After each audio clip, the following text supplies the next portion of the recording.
This episode of the OnlyKings podcast is brought to you by OrganicPricedBooks.com. Guys, there's not been a better time to get into collecting comics, and OrganicPricedBooks.com has multiple formats such as the Omnibus, Deluxe hardcover, and trade paperbacks at huge discounts, such as The Amazing Spider-Man Volume 5, originally at $125, marked down to $80. Use my discount code NOAH, N-O-A-H, at checkout for an additional discount on top of what you're already getting, which can range from anywhere between 25 to 42% off. Again, OrganicPricedBooks.com, discount code NOAH, N-O-A-H, for an additional discount. Now back to the show. All right, guys, good evening. I'm glad you guys are here. Hey. Thank you guys for watching. We are here for one reason and one reason alone, and that's to talk about Zack Snyder's Justice League. So that is a full spoiler warning for anyone watching. If you haven't seen the 4-hour Justice League yet, go ahead and do that and then come back to this video. Or if you happen to not care about spoilers, stick around anyway. Watch my boy anyway, regardless. All right, and I'm here returning again with Joey for, I think, your third episode, right? Hi. Yeah, your third episode. And then for the first time, my old friend here, Derikk, thank you very much for coming. Hey, man, thanks for the invite. Like I said, I haven't seen this man in 20 million years, so It's been a long time. Good, yeah. Bro, you old as fuck, man. All right, so before we actually get into talking about the movie itself, we'll start with you first. Just a brief, what you thought about the movie, real just brief thoughts, and then we'll go to you, and I'll finish it, and then we'll go from the prologue to part 1 through 7. So what'd you think overall? Man, I just gotta say, I never thought we'd be here. I honestly, years and years of campaigning has led to this, and it just felt good, man. Yeah. Like a home-baked apple pie just coming out of the oven. It was that sense of pride, man. It was awesome. Man, there's so much to unpack here. I don't know if we're gonna make it through everything. I'm sure we're gonna miss a few things here or there, but definitely just spectacular. I gave it an official rating of 9.9.9.98. And that little 2% we'll have to talk about. All right, for sure. So what'd you think about it? Because you've been a little critical of Snyder's take on the DC universe. So what did you think about this take on the Justice League? Okay, so I think overall it was 1,000 times better than Josh Whedon's fucking Justice League. So there's that, hands down. Try bringing up your mic like you had it last time. Like how? Remember how it was standing up? Yeah, exactly like that. Yeah. Oh, okay.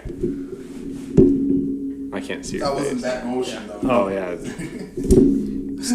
Oh, no, it didn't like that. Hey, sorry, man. Oh, my God. Jay is going to hate me. All right, anyway. All right, so better than Joss Whedon's cut. For sure. Josh who? Who cares?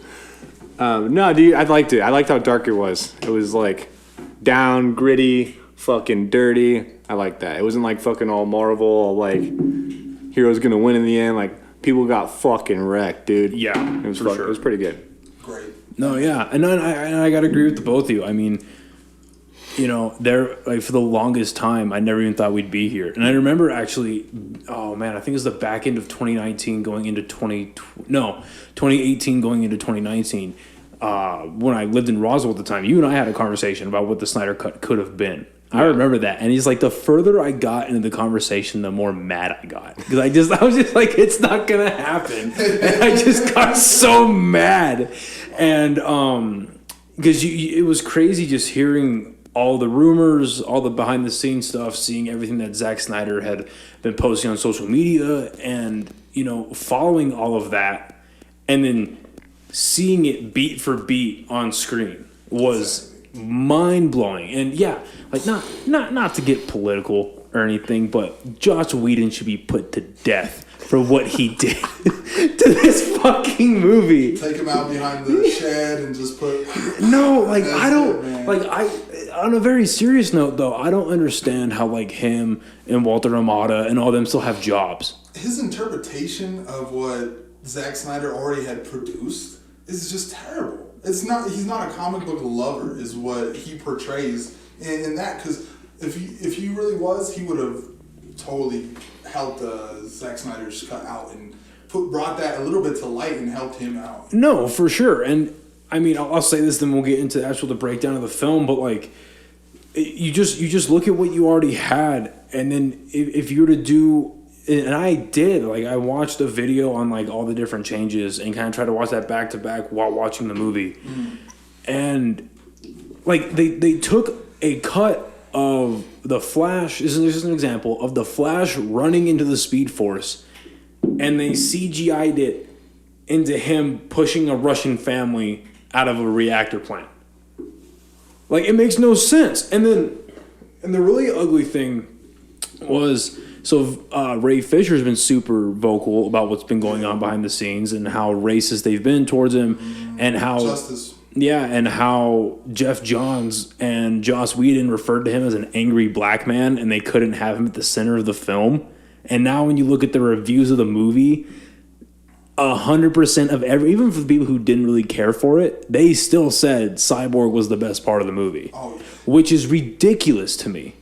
Like, I can't believe they made the changes that they made. It's stupid. So, okay, so like I said, I took some notes on the movie when I was watching it for my fourth time. My notes start super extensive and they kind of teeter off towards things. I was just so like taken by the movie. So we start out with a prologue. We don't even start out with part one, right?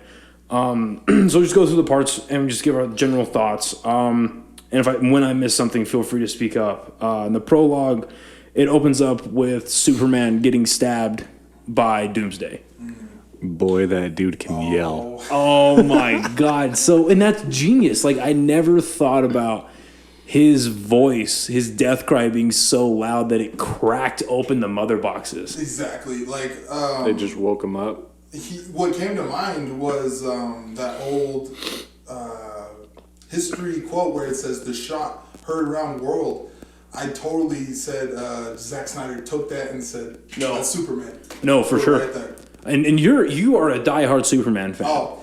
So does that, like, is there anything in the comics that even come close to that? Or is that a completely original idea? Because I couldn't think of anything.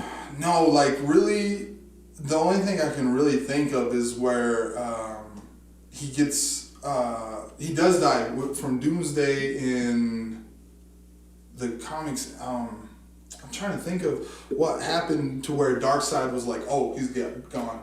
I don't remember it was a yell. I just remember, like, he just sent something. Right. And, like, that's the closest to it. And I apologize, actually, man. I let you get too far. As I'm a Superman fan, I know, and I know my boy here. So I had to get him a shirt. Thank you very much. Right here, restore it. Oh, Yeah. Let's go. You got the fat Thank you very much. Of course, man. Thank you. Always. Thank you very much. Oh, that's fucking legit. Bro, I knew you would appreciate it. I knew you would. Oh, boy, that's legit. Okay, so give your thoughts on the prologue when I throw this on. So you've got Superman dying, mother boxes open up, and you get that shot of Luthor with Steppenwolf.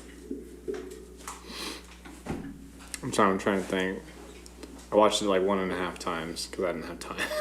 Watch it for 4 times like you guys did. Oh, by the way, and some change. The black and white. It was very good. That's like 16 hours committed to what? That, like, in the past. When did it come out?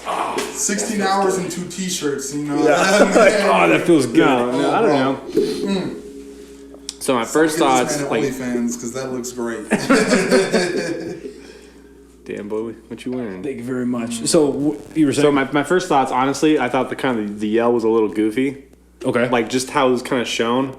But then once you saw the mother boxes, I was like, oh, that makes sense now. I thought it was just like yelling so everybody heard him to yell. See, and that's why I was like, oh, why? And it's funny he phrases it like that because I feel like with this movie coming out and people, like the mass audiences watch it, a lot of people that I've seen online are kind of going back to Batman vs. Superman and Man of Steel and being like, oh, well, that makes sense. Like, this kind of like hindsight's 2020 is like, oh, well, now we know why this is happening, right? Why he made the movies the way he did. So that's a good point. Exactly. So then we move on to part 1, Don't Count on It, Batman, which is what Aquaman ends up saying to Batman. By the way, That was awesome. The quote for that, for the title page, title, great. Perfect. Fantastic. And so we open up with Bruce going to Iceland to recruit Arthur, and he ends up failing.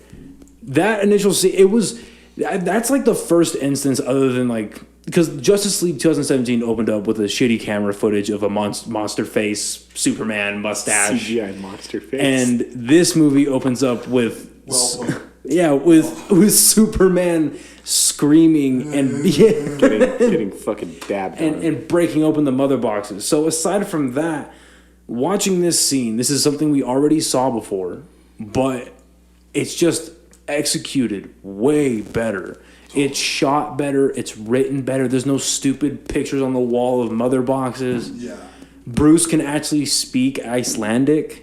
Yeah. Like the whole the boxes on the wall thing, it's too obvious. It's too obvious. Why do you gotta throw that in everybody's face? Like, what I like about Zack Snyder's cut is it's more subtle. Like the comedy between Flash and like his lines, they're all subtle. They're not cheesy. Look at the camera moments. I heard you talk to fish.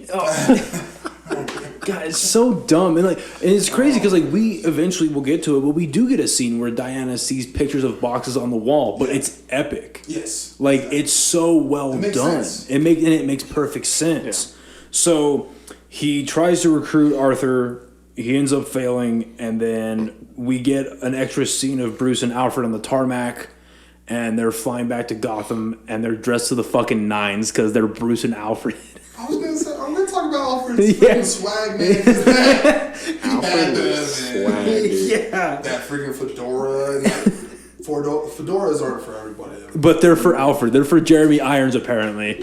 Jeremy Irons, and that's it. Nobody else. And I will say this, though. At the very end of the sequence of him talking to Arthur, and then we kind of just sit with the Icelandic women singing. And it's like, okay, well, this is kind of melodic and cool, but then it continues for a bit. Oh. I was kind of just sitting there like, do we need this? Do we need this? But then I look at that and I'm like, maybe, because if you were to go back to 2016, Batman vs. Superman comes out and people shit all over it, right? And it's this horribly dark movie. People don't like it. And so if you're the studio and you're watching the opening scenes of Zack Snyder's Justice League, you're seeing Superman get slaughtered again, and now you're seeing a bunch of sad, pale ladies singing. Like, maybe you do want to course correct, because I kind of see where they were coming from, but that does not excuse what they put out, though. No, real culty. Yeah, it was just weird, right? And, the girl, sniffs Arthur's, sweater. That killed it. That was my first laugh of the whole movie, man. When that happened, and I was like, damn, me so horny about it. The men in Iceland are not about it. Aquaman. Right. To be honest, though, that's any woman. Any woman that saw Jason Momoa, they'd be trying to scratch him in the face. I got his ponytail. So they end up flying out of there, and then we get our first scene of Lois Lane going to Monument Park, which is great because that pays off later. It's not just Alfred randomly driving her to Monument Park. When Superman comes back, she has a reason for going there. Exactly. And I read a breakdown of the movie where, and I'd have to watch it again to really try and absorb it, but Lois is actually going through, they only show her in a few scenes up until the resurrection because she's going through the 5 stages of grief. And I think each scene is supposed to represent a stage. Yeah, physically represent it, right? Because she doesn't have a whole lot of lines in the movie. No. So she's going through the different stages, and the first one being, depression, right? And her just being sad as fuck. But she gives coffee to old school Jimmy Olsen, so that's cool. And then we move on to our first scene with Wonder Woman, where she's stopping the terrorists. Again, another scene that we had in the 2017, but in this one, she's fucking murdering people. That first blood splatter on the wall, dude. I said, "This is Wonder Woman." Yeah, that's fucking ridiculous. She's throwing people against the walls. No regard. And then when she blows the dude away, right? Blows him to smithereens. Turns around to the kids and goes, "Are you okay?" Like, she was trying to save she them. just like she could have like killed him any other way, but she decided to explode that entire like second or third story fucking building. And let's all talk about the school children that had to watch that fucking massacre. Like 10 years from now, yeah, I'm okay. Just, you know, I decided I don't want to be like Wonder Woman. half of them are gonna be strippers, half of them are gonna be fucked up for life. Man. Like that's yeah. I still had a problem with CGI though, dude. In what part of it? Like the very first part when she's like on her knees blocking the bullets. Okay, it so just looked so awkward. Yeah, so I agree with that. I had a bigger problem with it in 2017 because I rewatched the scene. Yeah. And in 2017, she looks like a fucking crab. Yes. Like they sped up the sequence so that they can get through it faster, but her legs look like she's a crab, just kind of like chopping through it. But it is a little goofy. It's not even like goofy. It's awkward. It's awkward to watch. Like, why would somebody like? It's just awkward to watch her move like that. You know what I mean? It's like seeing animation and like it's not quite right. Like the elbow flails out too much. Yeah, like, it's like this. It's like the subtleties in it. It's just like that doesn't look like a normal person would do that. like real movement. It Yeah. looks like CGI animated movement. Yeah. No, I agree with that. I think it's one of the few things in this movie that they bring from like the animated movies, animated series with her blocking the bullets and all that, moving real fast. In the cartoons, that's dope. Oh yeah. In this, yeah, it didn't bother me too much, but I did notice it, so I agree for sure. We were too riding that high, man. Oh, this is happening, dude! This is I couldn't happening. fucking believe. Oh my god! It wasn't real for me until after the movie ended. Yeah, it wasn't real. Yeah, for sure. I pinching myself, seeing if I would wake up, man. Like, yeah, fucking. I just remember. I'll get to the rest of it. Like I remember pulling it up. Zack Snyder's Justice League, 4 hours and 2 minutes. What? So check this out. When I was actually supposed to work that night. Like they called me into work and everything, and I go to work, and they're like, "Actually, we have too many people tonight. We overscheduled." Don't work security, kids. So they actually said that they had to send me home that night, and I forgot what fucking day it was, dude. Could you believe that? I was so tired. My alarm went off. I thought it was for work, but it was for Justice League, man. And I get home, man. I'm just scrolling, and that pops up, and I'm like, no. I thought it was an accident, like where people were trying to watch Tom and Jerry. Tom and Jerry, and they pulled up Snyder Cut. Yeah, I thought that happened. And I was creeping real hard with that remote, man. I said, please be real, please be real. Oh, shit. Like, it was crazy. That's funny. My reaction was priceless. Dude, oh, God, so good. Okay, so we move on, and we've got the mother box cracks open fully on Paradise Island, and Steppenwolf shows up. And this is our first shot of the brand new Steppenwolf. Well, the original Steppenwolf. And he looks fucking insane. That armor. The armor, like, I wasn't sold on it when we got the first couple of pictures. Me neither. I was like, like... It's when I saw the functionality. Yeah, it's very Zack Snyder. Exactly. But then, yeah, watching the functionality, watching it move like a living tech, like, and what's cool is because, like, again, the way his armor moves and reacts to tension and reacts to impact, that pays off later when Superman shows up. It's a little bit later in the movie, but I can't remember. He gets damage to his face. And actually his... it's when... I'm sorry, I'm drawing. Amber Heard fucking sucks his fucking brains out. That's right. Yeah. The water bending, blood bending type shit. Yeah. That was Mira, dope. Jesus fuck, yeah. Mira, by the way, we'll get to that. Yeah. so they not redo, but we see again another scene that we've seen, but in this one I think it's a 13-minute long sequence. In 2017 it was like 6 minutes, I think, 5 or 6 minutes of like the game of like tug of war or like the relay race they were playing with the mother box. I mean, it's just a badass sequence, and I liked it. It's one of the only sequences that I actually liked in the 2017 version. There was actually a little bit of tension, but in here, like from the get-go, the Amazonians are trying to tackle him, right? They're climbing all over him. He's throwing them off. When they finally get outside, they're trying to like arrow him and tie him down. He's cutting ties, cutting off people's heads. 6 packs, knocking pillars down. I remember I turned to Springer. I don't know if you guys have seen the Rock's Titan games. Yeah. I was like, see, it's kind of realistic now, huh? Because they're fucking smashing shit. So that was a great sequence, and like watching like. You know they're gonna lose, even if it was the first time the movie came out. Yeah. You know they're gonna lose, but it kind of almost gives you like that hope. Like, what if they pull it off? What I like about that, he kind of made the Amazonians like in Whedon cut. The Amazonians weren't portrayed as strong, man. And in this cut, I thought of them equal to the Spartans of 300, another movie. Oh, for sure. Like when she said, Amazonians. Show him your fear. Or what's he say? We have no fear. We have no fear. I said, oh.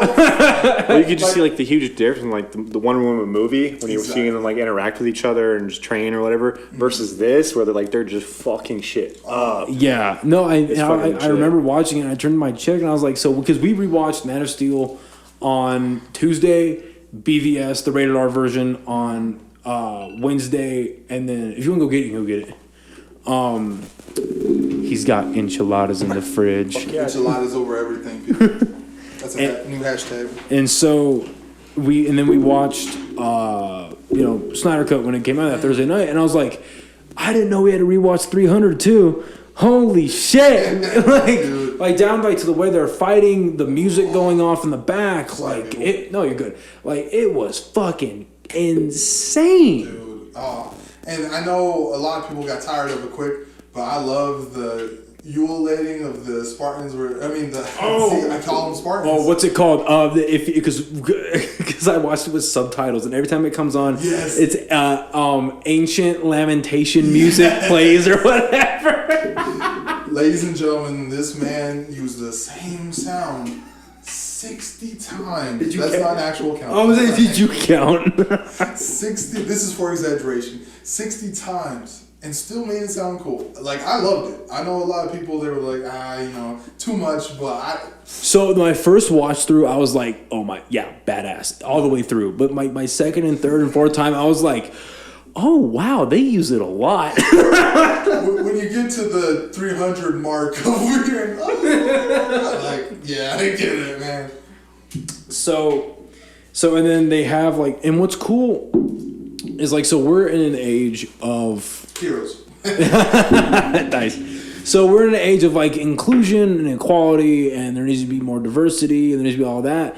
And I think as a byproduct of that, and a lot of people can agree, there's women empowerment moments that are super awesome, right? The entirety of this movie.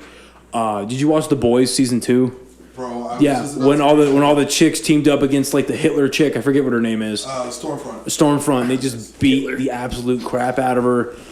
Those moments are great, but then you have 70% of Captain Marvel, and you have a lot of very cringy things that are so clearly pandering. How do you tell which is the pandering and which is exactly? So when at the very end, when they're we gotta light the fire, and the Amazonians the land of men, they'll never know, but she will. That's not pandering. That's just good writing. Exactly. That is honestly Zack Snyder. I love the I'm gonna say Zack Snyder about 60 million times tonight, people. God bless that guy.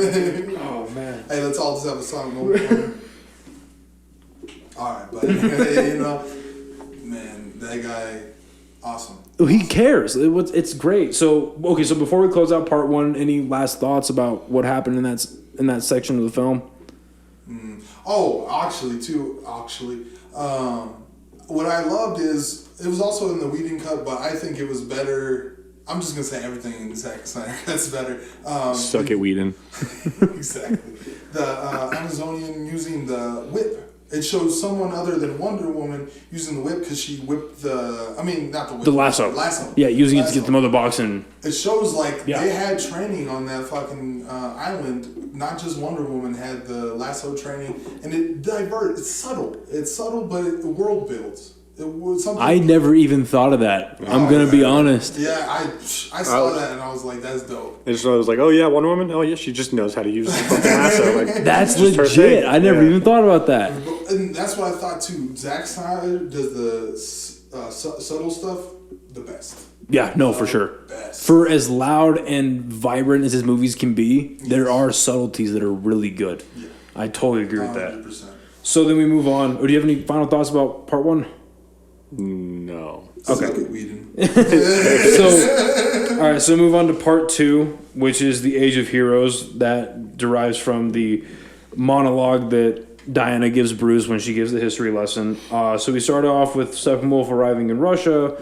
He pops out the parademons and he's like, go find the last two. I thought it was fucking hilarious when the parademons come into the reactor and he just like sticks his arms out and like chokes the one parademon, Yes. brings him in and throws him as if he doesn't already have wings and was flying. Just go get it. Boom! I just thought it was so stupid. Flashback to Wonder Woman. Making this shit up. So, and then we see Bruce and Alfred on the jet, and they're talking about forming the League, and it's... See, and I didn't mind necessarily the rewritten scenes in Justice League. I just had a problem with how, like...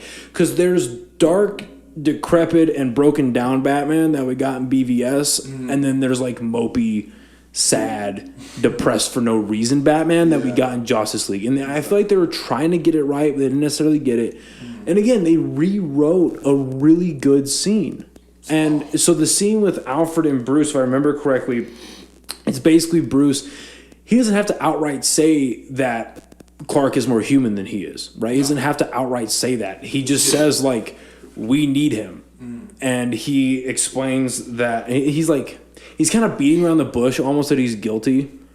Okay, I'm gonna stop because that's what I liked. That entire movie, you could just see the guilt on him, or like through his actions. You didn't have to be like, "Oh yeah, I feel fucking bad," and we'll see the ramifications of his guilt through his actions. Yeah, the difference, Batman showing I'm gonna say Bruce Wayne. Bruce Wayne with Jeremy Irons is Alfred, and their communication in Josh Whedon's cut is. Alfred, he's the dad, you know, and Batman's a whiny, sad dude. Like, for sure. Seeing these more conversations, seeing the more background, he's trying to pull him out of this shit and like trying to make him focus. Like, come on, bro, this shit's gonna happen. You need to slap out of it, snap out. No, for sure. And I think one conversation that hasn't really been happening online, surprisingly, and it happens with every Batman thing that comes out as live action.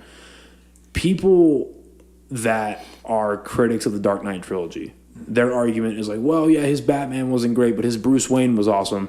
And I disagree with that. But, like, this should be, like, the final nail in the coffin that Ben Affleck is better than Christian Bale. Amen. This should be the final nail in the coffin. Say it for the people in the back. Say it for Do you disagree? If you disagree, like... Different movies, man.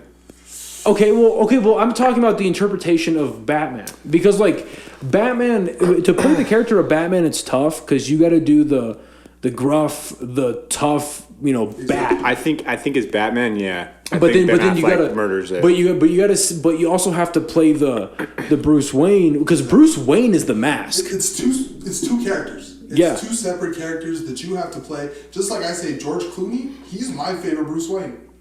He really is. George Clooney, when he played Batman back in 97. 97, bro. He's my favorite Bruce Wayne. Is he my favorite Batman? Fuck no. Ben Affleck's Batman is my favorite, hands down. And I don't even really know why I like George Clooney. Maybe it's more in my, childhood type. Yeah, when's the last time you saw Batman and Robin? I did rewatch it and cringe. Like, because we tried to rewatch that for my birthday like 3 years ago, right? Yeah. And we just couldn't get through it. No, we did. I love it. Oh, did we? Because, yeah, dude, because you know what killed the dinosaurs? The Ice Age. Ice Age. And unpopular opinion, I love Arnold Schwarzenegger. I love Dude, he was fucking awesome. Freeze to me is campy anyway. He's totally campy to me because even before Batman the Animated Series, he didn't have the wife angle. Right. Where he's trying to. That was totally a Bruce Timm thing. Yeah, exactly. Yeah. Exactly. He didn't have, and he was just. I compare him to what's the Flash villain? Captain Cold. Captain Cold. I compare the two because they were goofy. They were goofy C-listers, and look what you can do with a C-lister. Just give them that wife angle, boom, bumped it. And then you win an Emmy or a Golden Globe, whatever it was for the animated series. Well, anyway, so the point I'm getting at is like, Bruce Wayne is the mask. Yeah. And so that's what you kind of see in BVS is he's if you look at the guy, even when he's having the conversation with Diana at the gala, or he's talking to Clark Kent at the Lex Luthor's little gathering for the library or whatever it is, you see that under that dude there's something very horrible going on. And so that's why it's so awesome when you see him tear people apart in the warehouse scene. So now what's so unique about this version of Batman and Justice League is the mask of Bruce Wayne is cracking, right? His facade of I'm only Bruce Wayne is starting to break because of his actions as Batman. Exactly. Like letting Superman die, that's how he views it, is that he let Superman die, and that was like the last hope. He killed the gatekeeper, now everyone's storming the gate. Exactly. And so, and that's why it's so cool at the end of the movie, he does do a 180, and he only works in absolutes, and he only he tries to operate more in faith. Yeah. Whereas in Batman vs Superman, he was working in absolutes, but for the complete negative. Whereas now he's working in absolutes for a assumed positive, right? Bringing back Superman that's going to fix everything, which obviously it doesn't. There's a lot more hope. Yeah. What's the S stand for? Hope. Yeah. No, this dude can't be real. Like he's operating a lot more like I'm hoping this is gonna work. See, that's why, like, and we'll get to it, but that part where he's like, faith, Alfred, faith. He should have said hope. Yes. Like, that's my one thing with the writing. Like, the very few problems that I have with it, it should have been hope. Anyway, so we have amazing scenes with Alfred and Bruce. And yeah, it's just Alfred showing that he has more wisdom, and he still has wisdom to pass on to Bruce. Then we cut to our first scene in Star Labs, and they're at the Kryptonian ship. Silas is leaving, and the janitor gets... Does the janitor get killed or kidnapped? He gets kidnapped by the Parademon. Yeah, because he's killed later by Darkseid. Right, true. Okay. So, janitor gets kidnapped by the Parademon. Amazonians have the ceremony to fire the arrow. And I think, like, that's... Talking about world building, obviously that scene isn't subtle, but the fact that Zack Snyder takes time to flesh out things that obviously suits don't care about because they cut it out of the movie. Because in the Justice League, we just see Diana at the museum dusting the sculpture, and then there's the TV of the fire. But in this, we actually see them like they're like beating fucking drums. They're bringing out a casket. They're doing this whole thing with Artemis's arrow. It's a whole like funeral. And it's a whole ceremony, and it's great to see. Right, it's a very lived-in world. Like he's taking his mindset of what he did with an understood version of Gotham in BVS, right? We see Gotham through Bruce's eyes, and he brings that type of world building into Justice League with everybody almost, I'd say, really with the exception of the Flash. Yeah. He probably gets the least a bit of world building, but he also turns back time, so like he has his own show. Yeah, exactly. So they do the ceremony. Diana's at the museum, sees the arrow. We go back to Star Labs. The cops are investigating, figuring out where the mother box is. We get our first appearance of Ryan Choi, the Atom, which is fantastic. It's great. The little cameo. When I heard the name, I said, I know that name. What is that name? Like, and I got on my phone, I looked it up. I said, oh, shit. Yes. And to be honest, too, I believed the guy in the trench coat. I thought he was the magic guy. Constantine? I thought he was Constantine for like 2 seconds. I was like, what the fuck? Well, there is a Zatanna movie coming up at some point, apparently. Yeah, so, but no, I think it's cool now that because let's say they make this Justice League canon, by the time if Justice League 2 comes out, we'll have the Atom. We gotta will it. It will come out. Yeah. Justice League 2, baby. Yeah, when that movie comes out, we'll have the Atom, and because of Black Adam's movie, we'll have Atom Smasher too. So this is a very lived-in DC world that Zack Snyder has just been kind of force-feeding, trying to force-feed. He's trying to get it started. And like, props to that man. The whole thing is going to be like a tribute to Zack Snyder. So, it's going to be in the title. Yeah, God, yeah. So God bless him. So we have Ryan Choi, and then all right. So we have our first scene of Silas and Victor meeting in the apartment. Victor makes the comment about you created a monster. Diana finds the arrow. She drops into the crypt, puts the arrow in the door, and she sees like basically the history lesson painted out, the history lesson painted out on the walls. And she sees the 3 mother boxes, and then she finally sees Darkseid for the first time, and she's like, "Oh fuck!" Yeah. Exactly. And so I remember, like, I think it was like a week and a half before DC Fandom happened last year, and they released that scene of her like looking, and apologies, guys. Is that The Office? Yes, that is The Office. That's my alarm sound. Let me make sure all my alarms are on. I should make sure my phone's on silent too. I have an alarm in T-minus 7 minutes, 5 seconds. Them enchiladas, baby. It should be done by now. Enchiladas. I fucking hope they are. I'm hungry as fuck. So they released that clip. I remember seeing that from Darkseid for the first time and just being like, fuck, like this is happening. Like, oh my God. Seeing it and just living it, you literally didn't believe you were there. Yeah. Like, seeing it, and it's just so many years caught up to this, you know. It's crazy. It's crazy. So then we finally move on to Arthur saves the Fisher from the storm. He has that great line, tell him to respect the storm next time. It's on him. and what I liked, and I didn't really notice this like I think my 3rd or 4th time watching. What I liked was when he takes the whiskey and he's leaving the bar, he kind of gives this like little glance, and everyone looks back at him. And so I was like, oh, well, that's a nice subtle way of like he knows he can't be here. They know who he is. Yeah. He's like a necessary evil to them, and that very much leads into Aquaman and all that stuff. Like, oh, that's subtle. And then the song plays about there's a king, there's a kingdom, and it's like, oh, okay, not subtle anymore. It went from subtle to here you go, here's the king. And then he dives into the water. He goes into Atlantis. We see Volko for the first time, who was completely cut out of the 2017.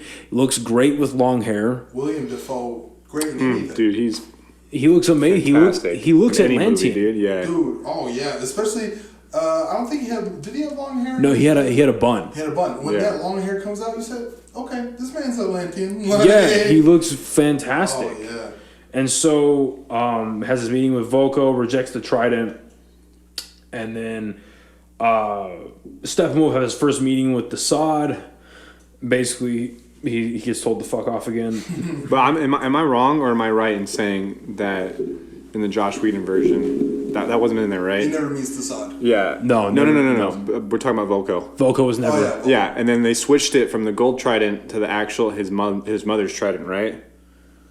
Because I thought in the Josh Whedon one he had the fucking suit, he had the whole 9 yards. No. They brightened the color like the color scheme of the movie. Yeah. But no, he never got his full orange and green and like trident until Aquaman. So he had his mother's trident in the first Josh Whedon Yes. one? Okay, I just couldn't remember. I feel like they had it in the other They shit. rewrote it a little bit there. Yeah. Shoot, I forgot what I was saying. You're good. All right, so then we move on, and Diana meets Bruce in the hangar, and he's working on the Flying Fox. We get the history lesson, and we get our first shot of like baby Darkseid. Right, we get Uxos for the first time, and he's a bad mother. Her telling that story that was good. Instead of just like here's a random clip of what happened. It's her explaining everything to Batman, who doesn't know any of this. Right. It's a recap. And I still don't know if I like it or not, but it still like kind of cuts out when she brings up mother boxes, and it cuts back to the present. He's like, mother boxes. And so we cut back to it, and we see the tribes of men, we see the Atlanteans, we see the Amazonians, we see Ares shows up, Artemis shows up, Zeus shows up, the Green Lantern shows up.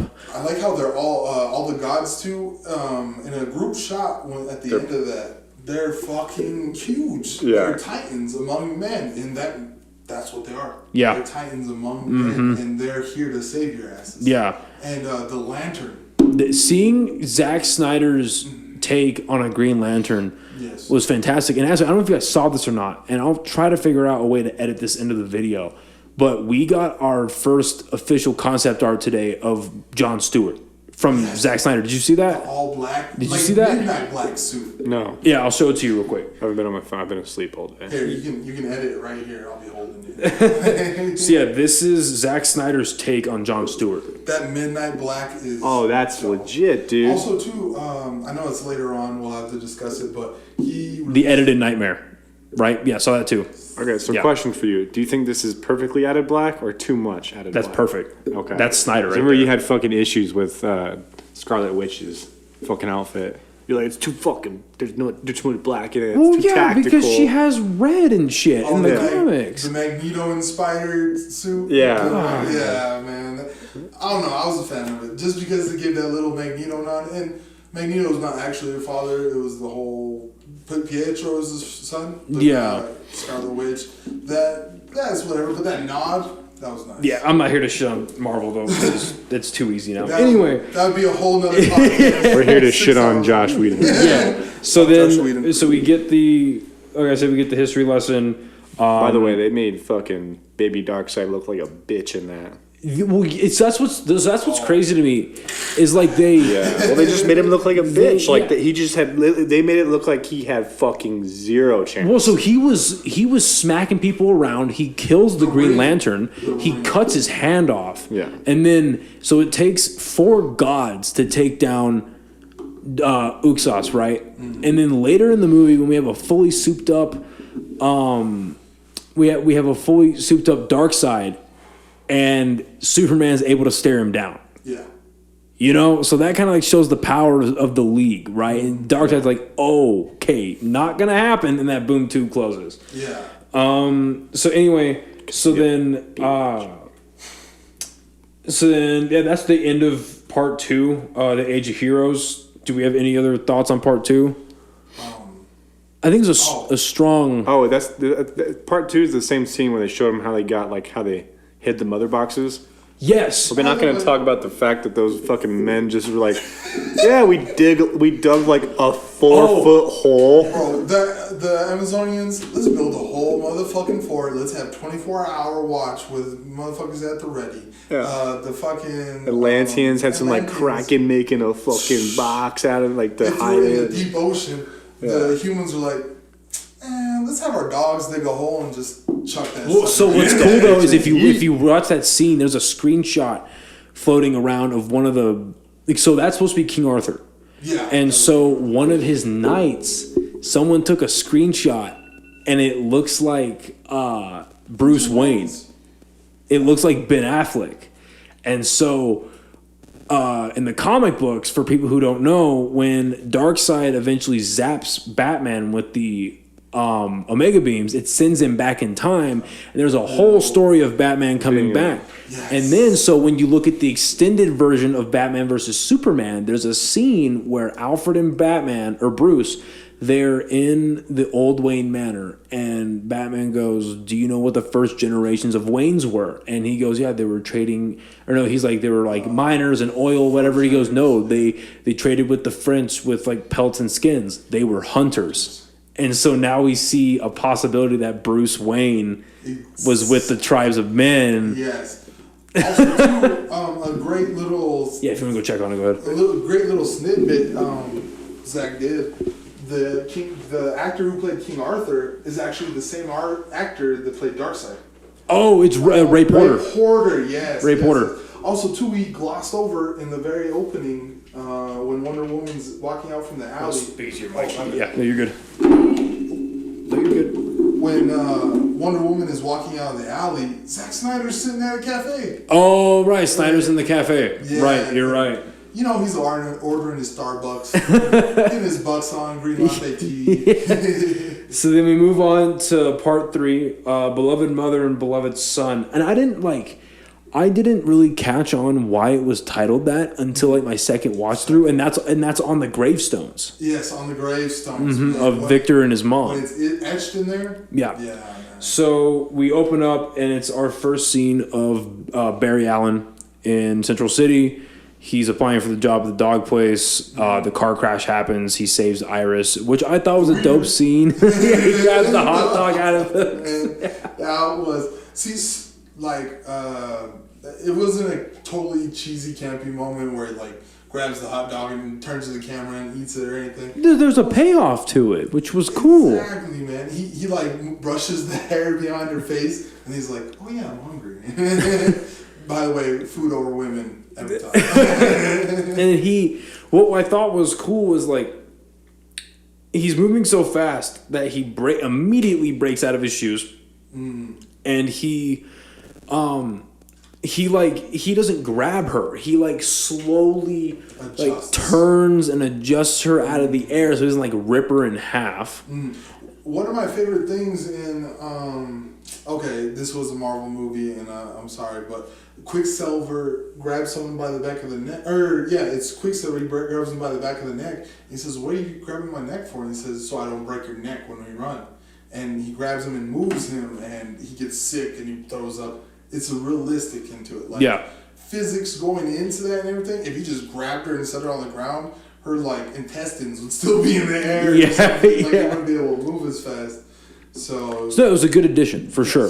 Definitely. And so he saves her, and then you have the awesome, like, really grim scene of the parademons and Steppenwolf coming out of the water, and they're dragging the Atlanteans. And he's like, "Where's the mother box?" And he's like, "I'm not going to tell you." And he just throws him against a boulder, breaks his head open, and splat. And he gets that like little spider MacGuffin and puts it on his face, and it looks like Starro. It looks like Starro. Yes. So I thought it was a cute little nod to Starro. To someone who's fucking dumb. What is that? So Starro is we're gonna be the go ahead. Yeah, go ahead. Actually, too, it's in the new Justice League or Suicide Squad. Suicide Squad trailer. Starro is like the very OG villain that brings the Justice League together. Like, so Starro, his power, gigantic kaiju, of course, but he can also mind manipulate people. He throws out like these little starfish looking things, and they go full alien on you, and bro, just attached to your face like that. And you're mindless. You're an episode actually of Justice League, the old school cartoon, not Justice League Unlimited. Yeah, the original Justice League, right? Exactly, the old school one.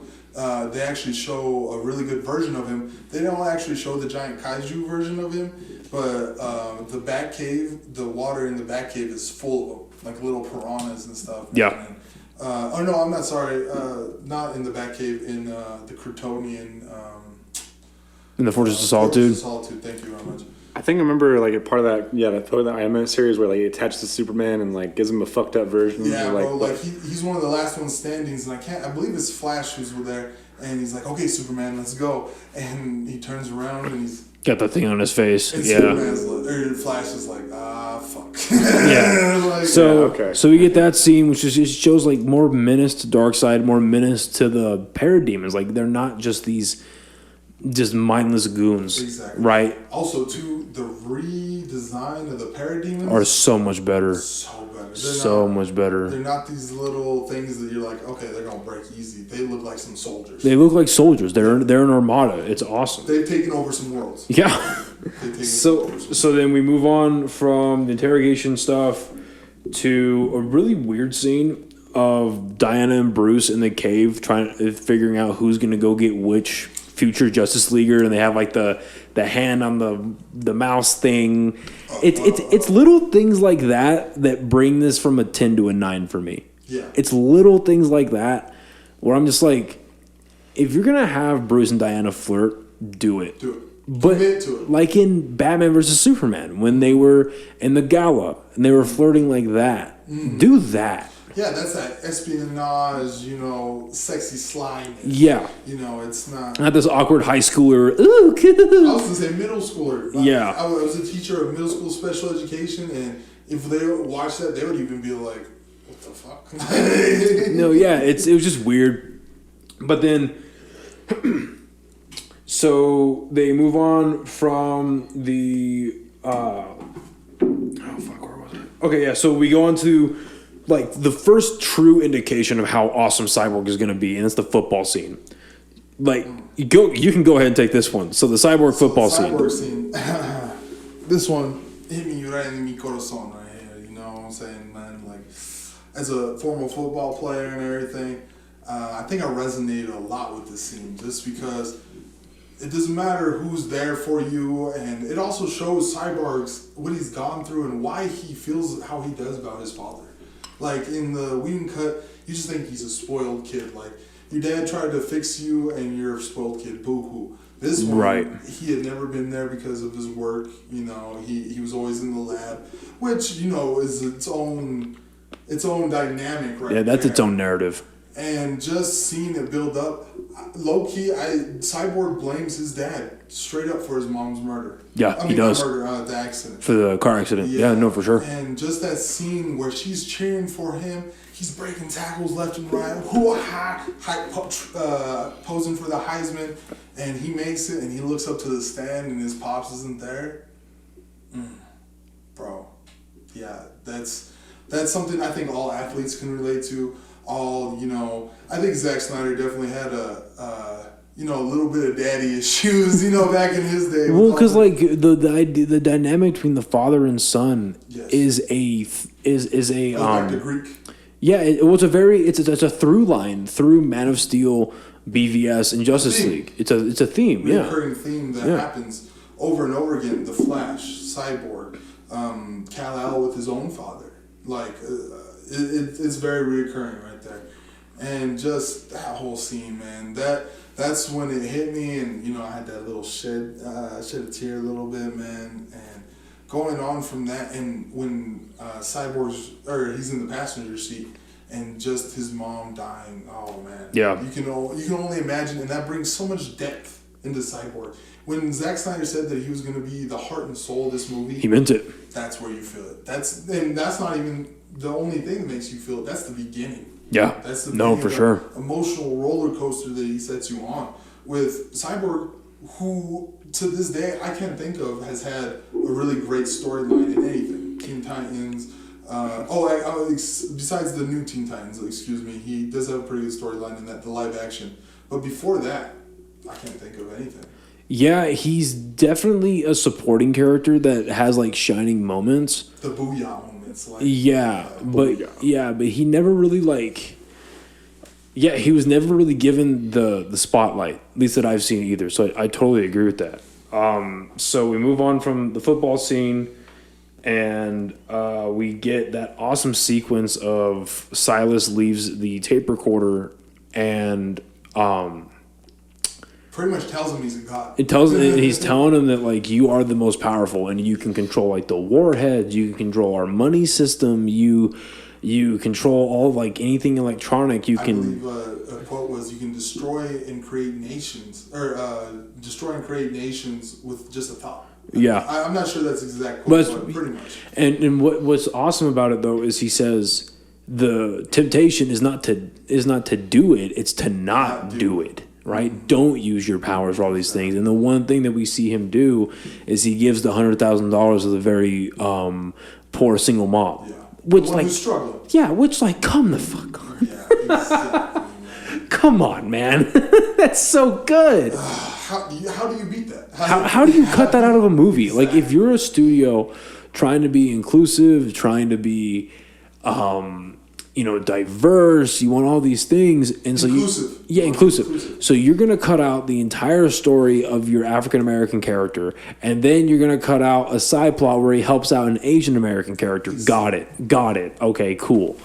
It makes no sense. It's like Joss Whedon saw everything. Is like, I'm gonna fuck this whole shit up. I'm gonna put my imprint on everything. Fuck Snyder. Well, he went out of his way to make it bad. It was like, here are all the good parts. I'm gonna take those out. Like, I don't need that. That's good. I'm gonna take that out. It's like he's that coworker at work that wants you to fail, and it's like he's gonna be snitching on you, and it's like rewriting everything you do. Oh, he was clocked in late. When in reality, you clocked in late because you had a car wreck and like your mama was sick. All that backstory is what Zack Snyder put into the movie, man. And like, well, what's crazy to me is I really do think there were conversations that happened. And they were like, we will make Justice League suck on purpose so that people are finally done with Snyder and they think our stuff is good. Exactly. Because is it any coincidence that the same studio who put out this movie can turn around and put out Aquaman and Shazam?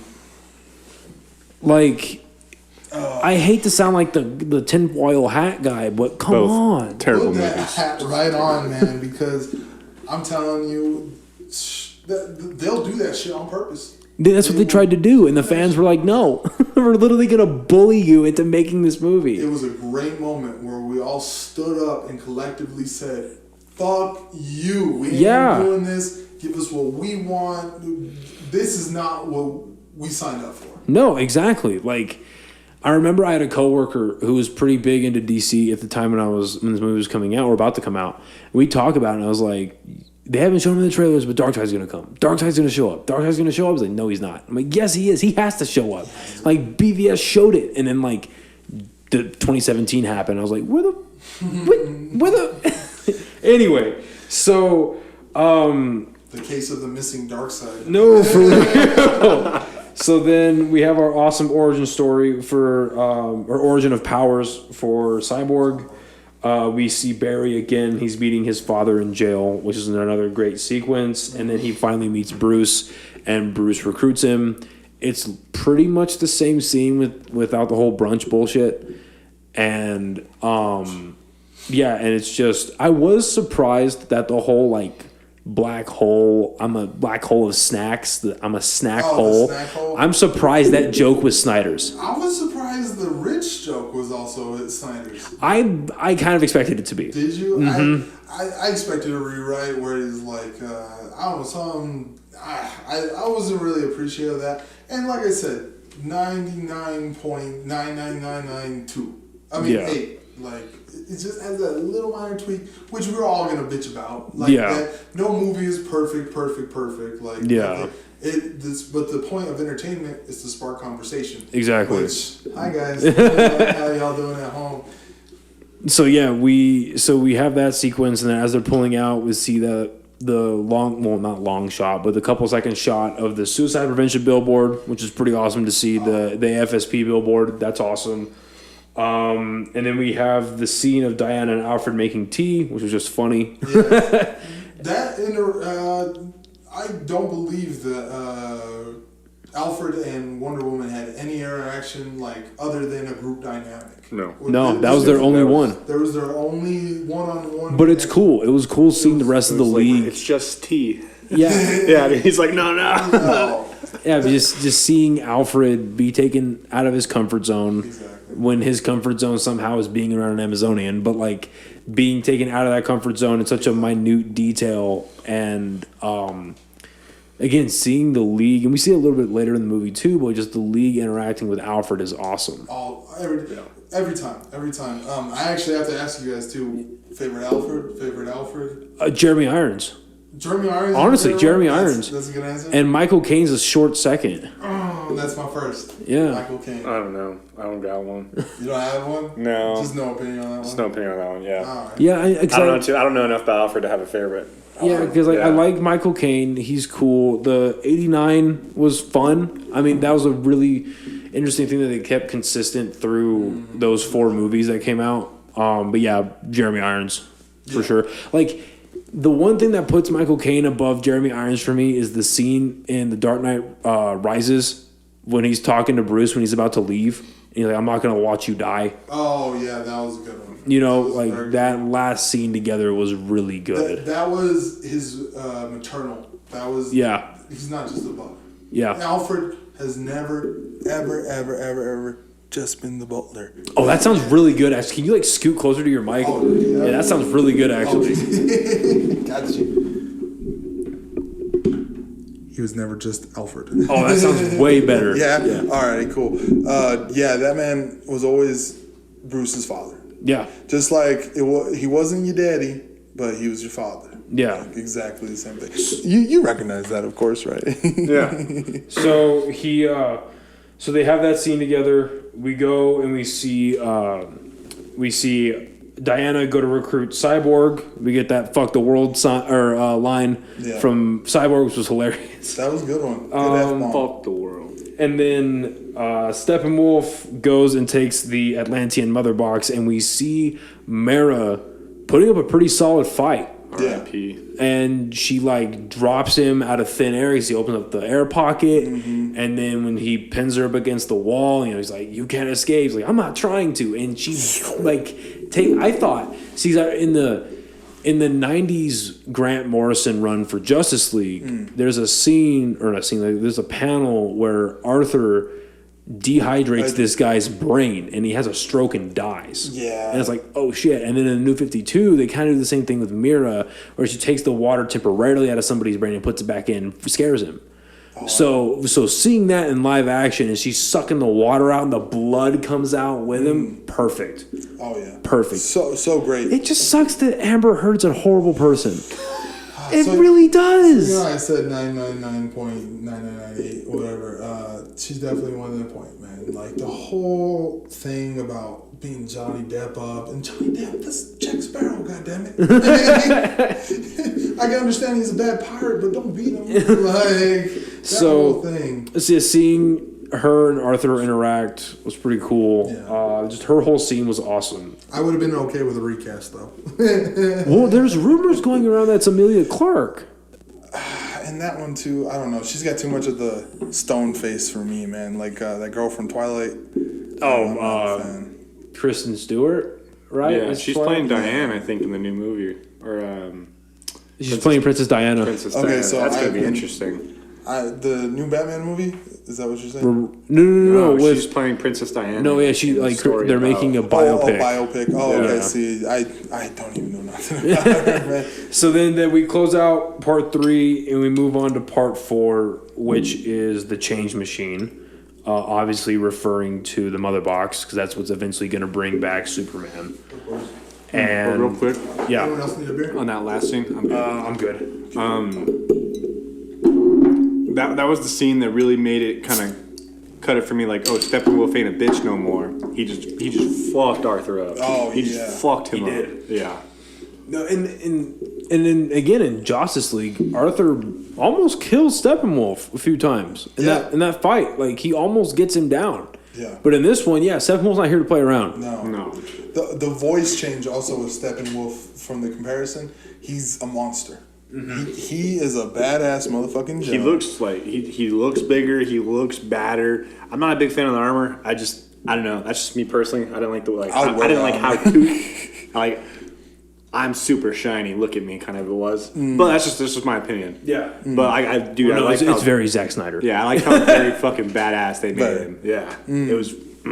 So then we move on to part 4, and the Justice League is meeting with Jim for the first time. Yes. Jim Gordon, and sorry. Does part 4 include the under the Gotham Bay scene? Yeah. Okay, so this. Oh no! That's the next part. No, yeah, that's in part 4. Yeah, okay. So they meet with part 4 is my favorite. Officially, yeah, that whole thing just took me back to, like I said, Justice League Unlimited. You see the fighting and the fighting styles complement each other, and you know they didn't log in no hours to the training simulator. Like, they didn't have. This is their first time trying to fight together, and this is what I will say. I did enjoy, like, the way they executed it later wasn't great, but in the Justice League 2017, where Barry is scared, and he tells Batman, like, what do I do? And Batman says, just save one, and you'll know what to do from there. I was surprised that wasn't Snyder. I really was, too. That sounds super like him. Yeah. And like, maybe Josh Whedon was like, let's keep a little tone just so they're not so mad at me. But that was a failure. No, I'm surprised that wasn't a Snyder thing, because that's like, granted, the rest of the movie kind of portrays Flash as weak, but that would have been a really great point. Like, don't make him as like twitchy, but make him like just kind of pull Batman aside and be like, hey, what am I doing? I just run fast. Like, what do you want me to do? But then is we get that awesome scene afterwards where he gets all of the hostages out and the breeze falling, and he just like scatters around the sky. The noise that makes, where it's like, perfect. Perfect. Like, I love that he didn't go the whole Quicksilver route. And he did, slow down, like messing. Because it would have been so easy to. It would have been so easy. It's a whole different portrayal of the Speed Force, and that's what it was. Quicksilver had his thing or whatever, but Flash has the Speed Force. Yeah, that is a whole. It's gravity. It's a whole nother level that only he understands, and he uses it well. Yeah, it was great to watch the Flash do that. And except the end part where the big rock is falling, it's like he goes no, and it's like you had enough time to yell no instead of like just watching that was dope. And like what I liked about the scene is the Justice League they show that they're formidable, but they're not enough at that point, right? And that I feel like that's what Joss Whedon was trying to get to whenever they go back to the hangar after that, and Bruce Wayne goes, "We are not enough." Like that's not a Batman thing to say. No. Batman says that through his actions, and he figures out a plan. He doesn't just moan about it, Exactly. So anyway, so back to that tunnel scene. Oh yeah. So we have Wonder Woman standing down Steppenwolf, which is awesome. And Steppenwolf goes like, "Nah, she's mine." She goes, "I belong to no one." She goes, "Oh." And a lot of people make fun of that line, but I thought I love it. Spot on. Well, because like here's my thing: is like that would be really cringy if it was out of character for Wonder Woman. Exactly. Anyone who has read any sort of Wonder Woman comic ever knows that she's purposefully, she's purposefully outspoken. She's purposefully over empowered of herself because she knows who she is and she knows who she stands against. Exactly. Like so, that's exactly how she's in the comic books. She's got confidence, self-confidence in herself. Yeah, it literally oozes out of her. So when she says lines like that, it's like, yeah, that's Wonder Woman. Exactly. That's Wonder Woman. Yeah. So they end up fighting, and one of my favorite things they kept was when the Nightcrawler shows up and Batman. Before that, actually, what I thought was interesting was Batman. I don't think we've ever seen this in live action. Batman is fighting the parademons. He's taking like two parademons on at once, and he kind of deflects them, and he turns around and yells at Barry. Yeah. And that kind of stood out to me. Like we've never really seen Batman break fighting to yell at somebody. Exactly. He had that general moment where it was like, "You move here." You could see that he was the leader. He not a elected leader. Yeah. He just had to step into the role. Just doing what Batman does, he was paying attention to what everyone else was doing too. Yeah. And that's Batman. He's a strategist. Yeah, exactly. 126,000%. So watching him but now you're seeing it from like BVS where he's strategizing how to fuck up Superman. Is how do I strategize these super fucking humans to get what done what we need to get done. Also too, what I like when Flash, how the fight is initiated is Wonder Woman. He talks. What happened? Wonder Woman gets emotional for some reason. No. It's Cyborg because what happens is Cyborg's peeking over the ledge. Oh, that's right. And Steppenwolf is right up to his dad. And he's like, "No!" And he breaks it, and then Wonder Woman comes in after him. That's right. Yeah. And that whole thing was dope when Flash goes in. And he says, "We're not fighting as a team, guys." And it was like, "Yeah, you're not." Yeah. It was just so they end up being beaten in the end. They drop down to the bottom of the tunnel. They're shooting off the missiles at Steppenwolf. He grabs it. I'm so glad that the original cut didn't have that stupid line where he's like primitive beings. Like, dude, you wield an axe and you're saying a missile is primitive? Shut up. So anyway, that's not in this movie, thank God. It's like the Star Wars one where Kenobi has the fucking pistol or the rifle, and he's like, "That's so primitive." Yeah. As he's swinging a fucking sword around. A sword made of light, mind you. Yeah. So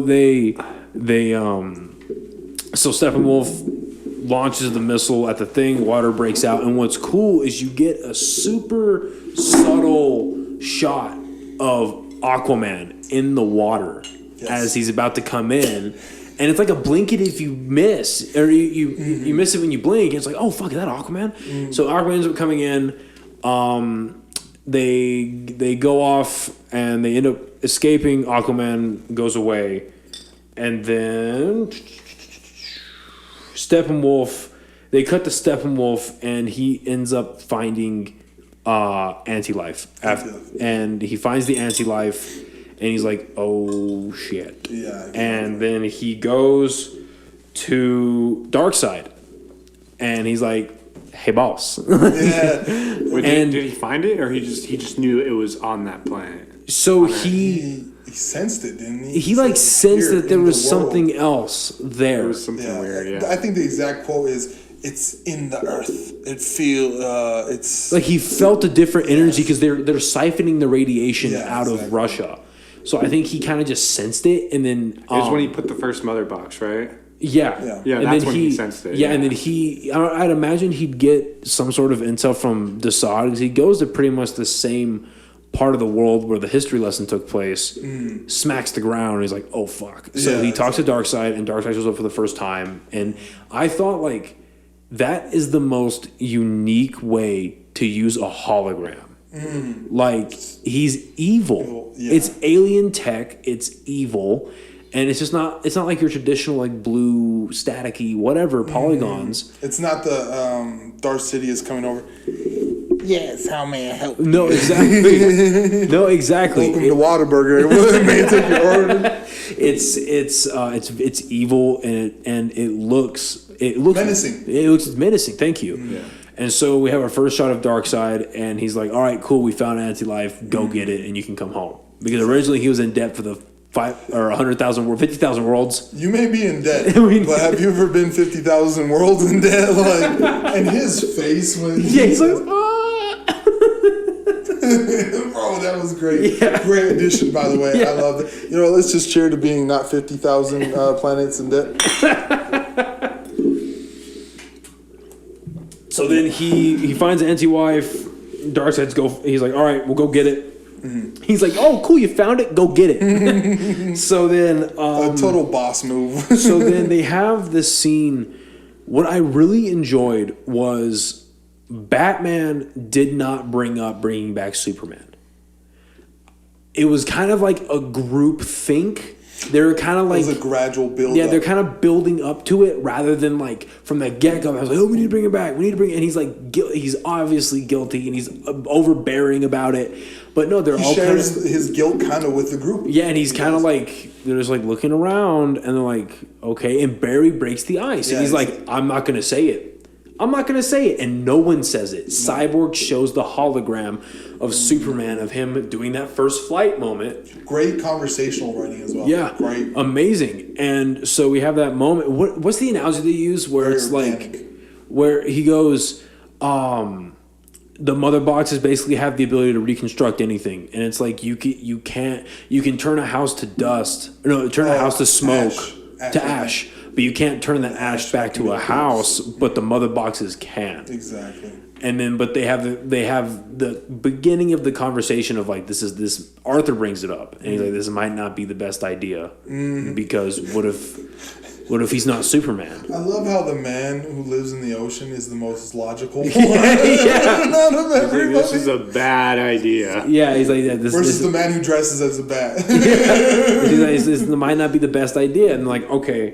Well, we might have to go ahead and do this. And then before we cut out a part 4... And no more Pet Cemetery jokes. God, it's so stupid. We cut to the scene of Diane Lane and Lois talking to one another at Lois's apartment. And so I'm watching this, and the moment that scene opened up... Oh, you mean Martha? Martha and... Yeah. Lois.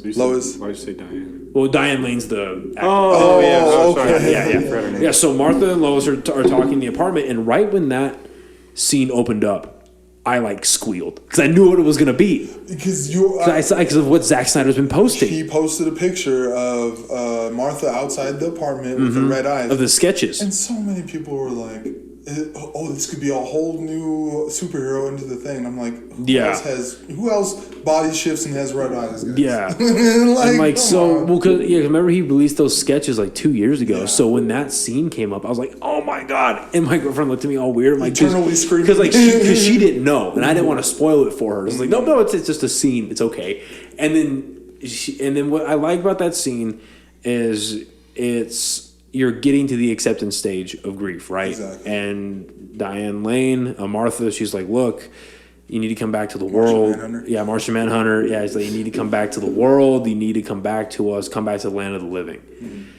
Walks out, and it turns out it's actually Martian Manhunter. And Martian Manhunter is like, well, I really hope you come back. And I have a theory on why he's been acting the way he's been acting. Because the biggest criticism I've seen off of Martian Manhunter, it's like, where was Martian Manhunter during the Zod fight? Where is Earth people? Yeah, where was Martian Manhunter during the Doomsday fight? Exactly. Where was Martian Manhunter during the Darkseid stuff? Like, but I have a theory about that. Anyway, so we have that great scene, and then we cut out, and then part 5, all the King's horses, which is a derivative from what Alfred ends up telling Bruce when he's trying to tell him, like, dude, this is not a good idea. Yeah. And Bruce is like, no, we've got to fight. He's convinced now. He's like, we got to do it.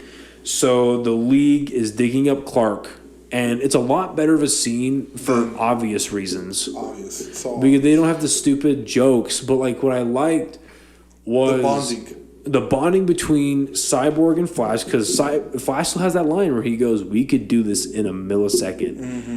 And Cyborg's like, yeah, we could. And they kind of just look at each other, and Flash goes, he was my hero. And they keep, like, oh, God, man. Another moment that, like, just right in the corazon, man. Yeah, because it's like, it shows you, like, the reach of Superman. Because that is a complaint that I've heard of the Snyder movies, where it's like, we never really felt the reach of Superman before he died. The hope he inspires. So it's kind of jarring to go from, like, it goes from, like, Man of Steel, where people are, like, unsure, to BVS, where people hate him, and then suddenly everyone loves him when he's dead. So, like, I kind of understand the criticism, but, like, seeing it now in Justice League through little moments like that, and it's like, oh, well, he reached a lot of people. Like, he reached people outside of Metropolis. Obviously, he did, like, global events, and that was the whole point of BVS, but he was a beacon of hope. Exactly. And almost a martyr, like you said. They were very pissed off at him. They thought that he blew up the hearing that he had. Yeah, blew up the Capitol. Blew up the Capitol. And can I just say, that's one of the greatest visual storytellings I've ever seen in BVS, when they had that shot of Superman in the literally trial by fire. Exactly. Like, that is what BVS is. And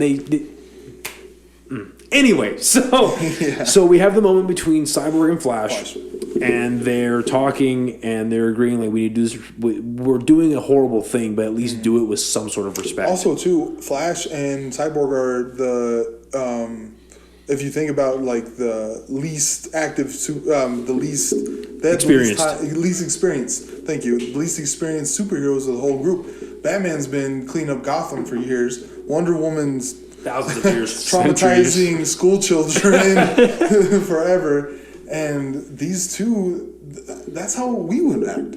I mean, if Batman told me to go dig a grave, like, I don't know how you guys would be. No, yeah, but like, yes, sir.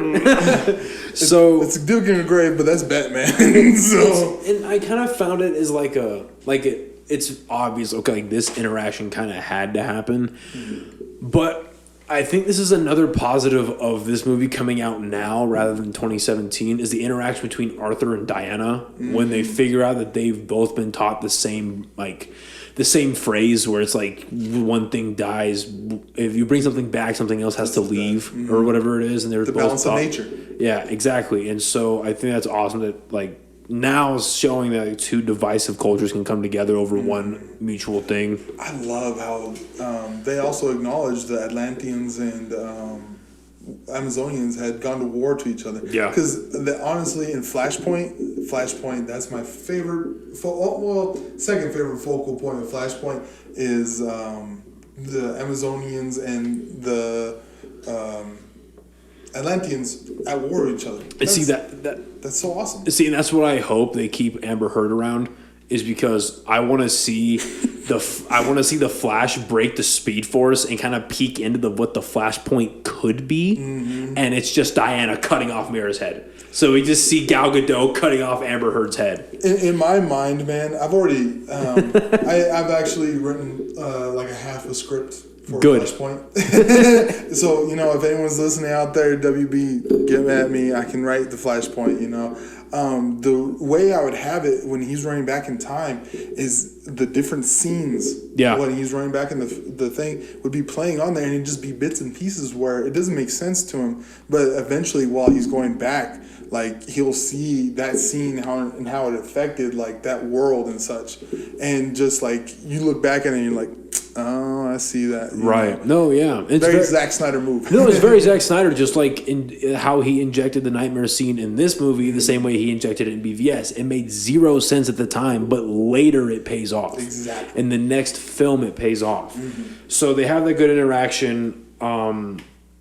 We have a brief scene with Lois again, where she is getting her Daily Planet badge, and we see a pregnancy test. Don't see positive or negative, but we see a pregnancy test. I love all those little pregnancy tidbits too. And then which is obviously calling to injustice. And then we finally have the scene in which the League they're sneaking into the Kryptonian ship to resurrect Superman. And what I liked about this scene, other than like, I already know what you're gonna say. Other than like we have a cute little moment between Aquaman and Flash. Like, can I see the first one, the second one? That was kind of funny. But like, Silas, guilt is a big thing in this movie too, and he feels that guilt of what he did to his son, how he treats his son. So when he sees him with a bunch of costume freaks, and he's like, "Oh, okay, well, they know what they're doing. They look bad as fuck. I notice who Batman is, but also like I trust him." Honestly, I recognize that look because I joined a motorcycle association when I was pretty young. And when I first showed up to my pops' house, and I rolled up in my my bike, and you know there were people with me, I saw that same look in my pops' face, like, who are these costume clowns? Just like you're saying, man. And it was like, so it resonated with me a bit. It was a cool moment, a cool unspoken moment between father and son. He lets him in, and they're lowering.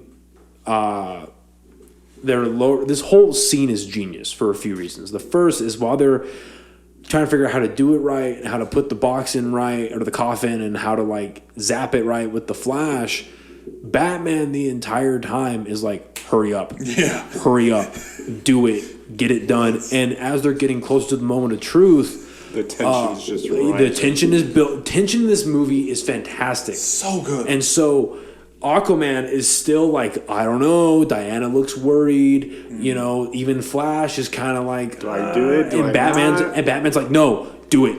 And then so finally, yeah, exactly. And then finally, when Cyborg, I thought this was fucking, I yelped out of my seat when I saw this. When Cyborg touches the mother box, he looks into the nightmare. And it's like Lois in his eyes. Yeah. Oh, bro, I lost my shit. Yeah, and it's like, oh, that makes perfect sense. If they don't bring back Superman, Nightmare doesn't happen. Yo, and fucking Darkseid doing that whole what the fuck's his name? Bernie Sanders moment when he puts his hand on his thing and he's like, "No, okay, I got no, you." for real." So let's break down. That was great. Let's break down what happens in the Nightmare sequence. Before of that, Cyborg. though, just one thing I want to touch on. That was hilarious how Zack Snyder shot it. Zack Snyder shot it. It felt like it was just a bunch of high schoolers doing an experiment, science experiment. Like you said, Batman was the leader. Cyborg was the nerd doing the work. Wonder Woman was the pretty girl standing by. And Flash was that one that's like, oh, I'll do anything for friends. Yeah. Real breakfast awesome. clubby. No, literally. And Breakfast Club. And so again, let's just break down the Nightmare. So again, I can't say this enough. It was genius. Absolute pure genius that Cyborg tapping into the mother box sees his own version, or what he sees his perception of the Nightmare. Pretty much injustice. Which is injustice, and that is genius. Like I never could have seen that coming. Like that is fucking genius. So he connects to the mother box. He sees the Nightmare, and he sees a funeral for Wonder Woman. Mm-hmm. He sees Aquaman getting stabbed by Darkseid, and then simultaneously the Omega Beam shoot out and kill Voco. That was good, bro. God Almighty. Darkseid. That was Darkseid. That was Darkseid. And then they take the time to like pan into his face, and it's like, oh, that's Darkseid. So then we also see what I liked about that, like of all that, like Darkseid fucking murking people, is that none of them were together. Oh, they were all solo. I didn't even think about it. He divided them. They were divided, yeah. Because together, different story. But he found the first time he went to Earth, what fucking happened? Everyone was together. They fucked him up. He's never faced us together. Not as united. Yeah, and so not united. They all got fucking wrecked. They got fucking bodied, dude. I got you. So that's a good thinking. About that. That's a good point. So then, okay, we get one woman has a funeral, and what's cool is if you look at the wide shot of the Amazonians are here, Wonder Woman's coffin, and the fire is here, and all the ships are coming in. On the top left, you see a ship open up, and Darkseid walks down.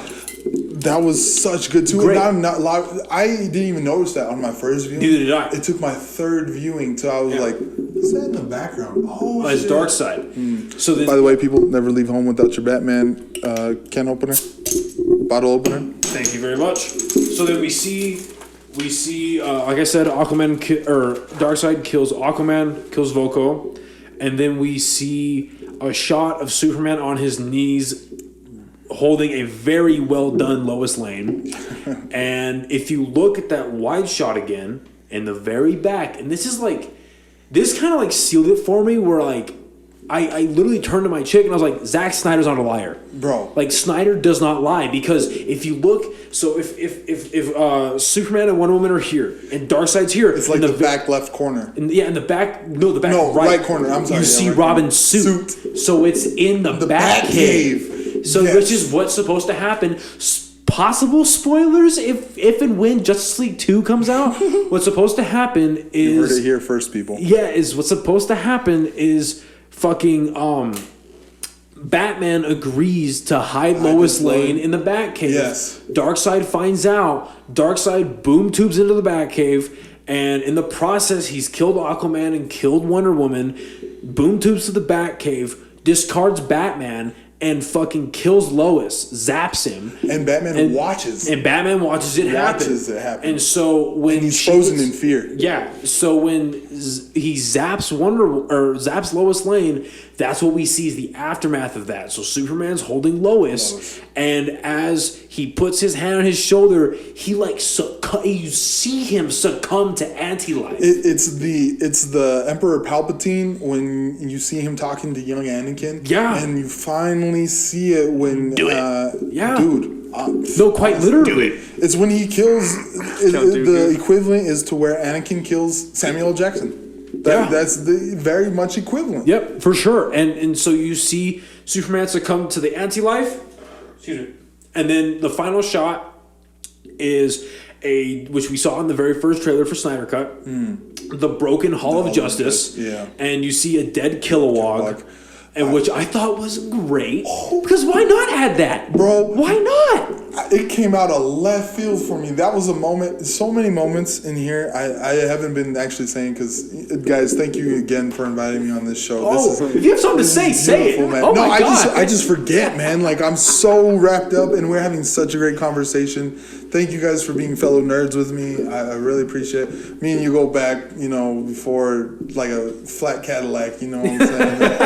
But just him bringing in this Lantern who basically hasn't had a live live action. Well, I mean, he did in the Ryan Reynolds. We don't talk about that. That didn't happen. But to just throw that in there, I had to pause it.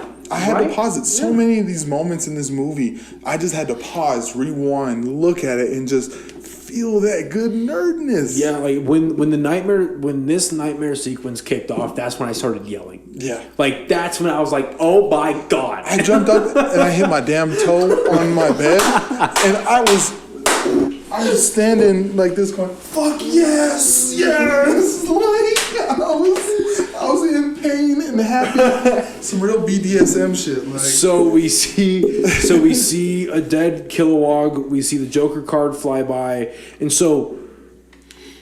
Okay, so my theory is Superman hovering over the Justice League. The Joker card is subtly important in the Nightmare. Mm-hmm. So my theory is the Joker card fluttering by the Hall of Justice. Batman's dead. Batman's dead at that point. Mm-hmm. So in the Nightmare scenario, Batman is dead. Mm-hmm. We see a Superman hovering over the Hall of Justice. And what I love about the Nightmare stuff in this movie too, even though we only get 2 looks into the Nightmare, Zack Snyder is really, really good. Him and DJ, the visual effects supervisor, they are really good at, and obviously it's a CGI Superman, but like they are really good at portraying a scary Superman. And they are excellent at it. Honestly, as a huge Superman fan, I mean, I don't know if you've seen this yet, man, since I've got it, but that's dope. That's cool for the people at home. Superman, 120%, my favorite man. I mean, my nickname in college was Superman. And that traces way back to my tata. He first gave me that. Shout out to my tata. R.I.P. Love you, man. Such a Superman fan. My favorite moments is when he's unhinged. Is when one of the favorite quotes that I have is when he fights, I believe, Darkseid, and he says, Darkseid, and he goes, I've held back for every opponent I've ever faced. I know exactly what you're talking about. Every offense. And you have given me this great opportunity to test how powerful I really am. Yeah. In that, bro, you feel chills. You feel chills. I felt chills. Your dick I was like, because they put that in the animated movie Batman Superman Apocalypse, right? Yes, sir. Yeah. Yes, sir. 120%. They adapted that, but from to Doomsday, right? No. It's adapted from. It's from the Jeff Loeb Batman Superman run, Thank right? you. Yes, sir. Yes, sir. It was from that. Yeah. And just, like I said, chills. Your dick shrinks. You say, oh, fuck, I'm not fucking with this. Yeah, no, it's fantastic. And so, like, they're really good at portraying a scary Superman. Yes. And I think that's also a credit to how good they did at making Henry Cavill Superman. Because he's such a good guy. To see him go horrible and tyrannical... Dude, is great. I would love to see a live action, which I don't know. I can't say it'll never happen because we got Snyder cut. Snyder cut. Long live the Snyderverse. Red Sun, Superman. Yes, I would love that. And for the people who don't know, Red Sun Superman is where Superman. If you don't know the backstory, Superman escapes his home planet because it is on the brink of destruction and is about to blow up. Superman was lucky enough to land in Kansas with 2 loving parents, Ma and Pa Kent, great parents. In this version, I believe a meteoroid sets his course off and he lands in Russia. And he becomes, I would say, the Russian superpower. And pretty much wants to take over the whole world and very dark. There's also an animated movie, not the greatest. I love the comics, obviously. Yeah, the comic is better. Just him unhinged puts fear in you. The Batman was right. This man could fuck up the whole world. Yeah. And there would be nothing we could do against him. So we see that final Injustice shot, and what I love is they pull out of the Nightmare, and Cyborg is like, no. Like, he realizes what happens. Too late. And Flash is like, go, and he goes and he wakes up Superman, and they're like, oh fuck, and it cuts out from that, and we go to the Superman versus Justice League scene, which out of all the scenes that I expected to be different, I thought this would be the most different, but it's the same. It's surprising how much they kept. Exactly. Like, how much there was. It was really only that walk Superman did, which I loved. I loved it too. I loved the walk, him individually picking the pick him apart. Batman's bitches at this point. He picks them apart and it's such a great scene. And I understand... I love Henry Cavill as Superman. He's my favorite Superman, and just him not being able to be on the bus for Justice League, and he doesn't want to come back as Superman. it's kind of rough. Did he say that? Yeah, he said that the cape, he was always able to put back on the cape, but as of right now, there's no plans. Because I heard that he's going to have a cameo in Black Adam. The cameo, that's it though. I think they already filmed it. With like another solo Superman. Yeah, he already said. Yeah. He already said, I believe the exact quote was, they're not moving forward or anything, but I still have the cape, I think was the exact quote. Yeah. Okay, so it's like I think he's willing to do it. I think he will, honestly. I just think at some point you get a little old to play the superhero, you know? Well, not even that. But He's playing The Witcher, like. Well, yeah, come on! Yeah, but that's why I still have hope. Like they just got done. They just got done filming season 2. Like, okay, you know what? You guys have inspired me.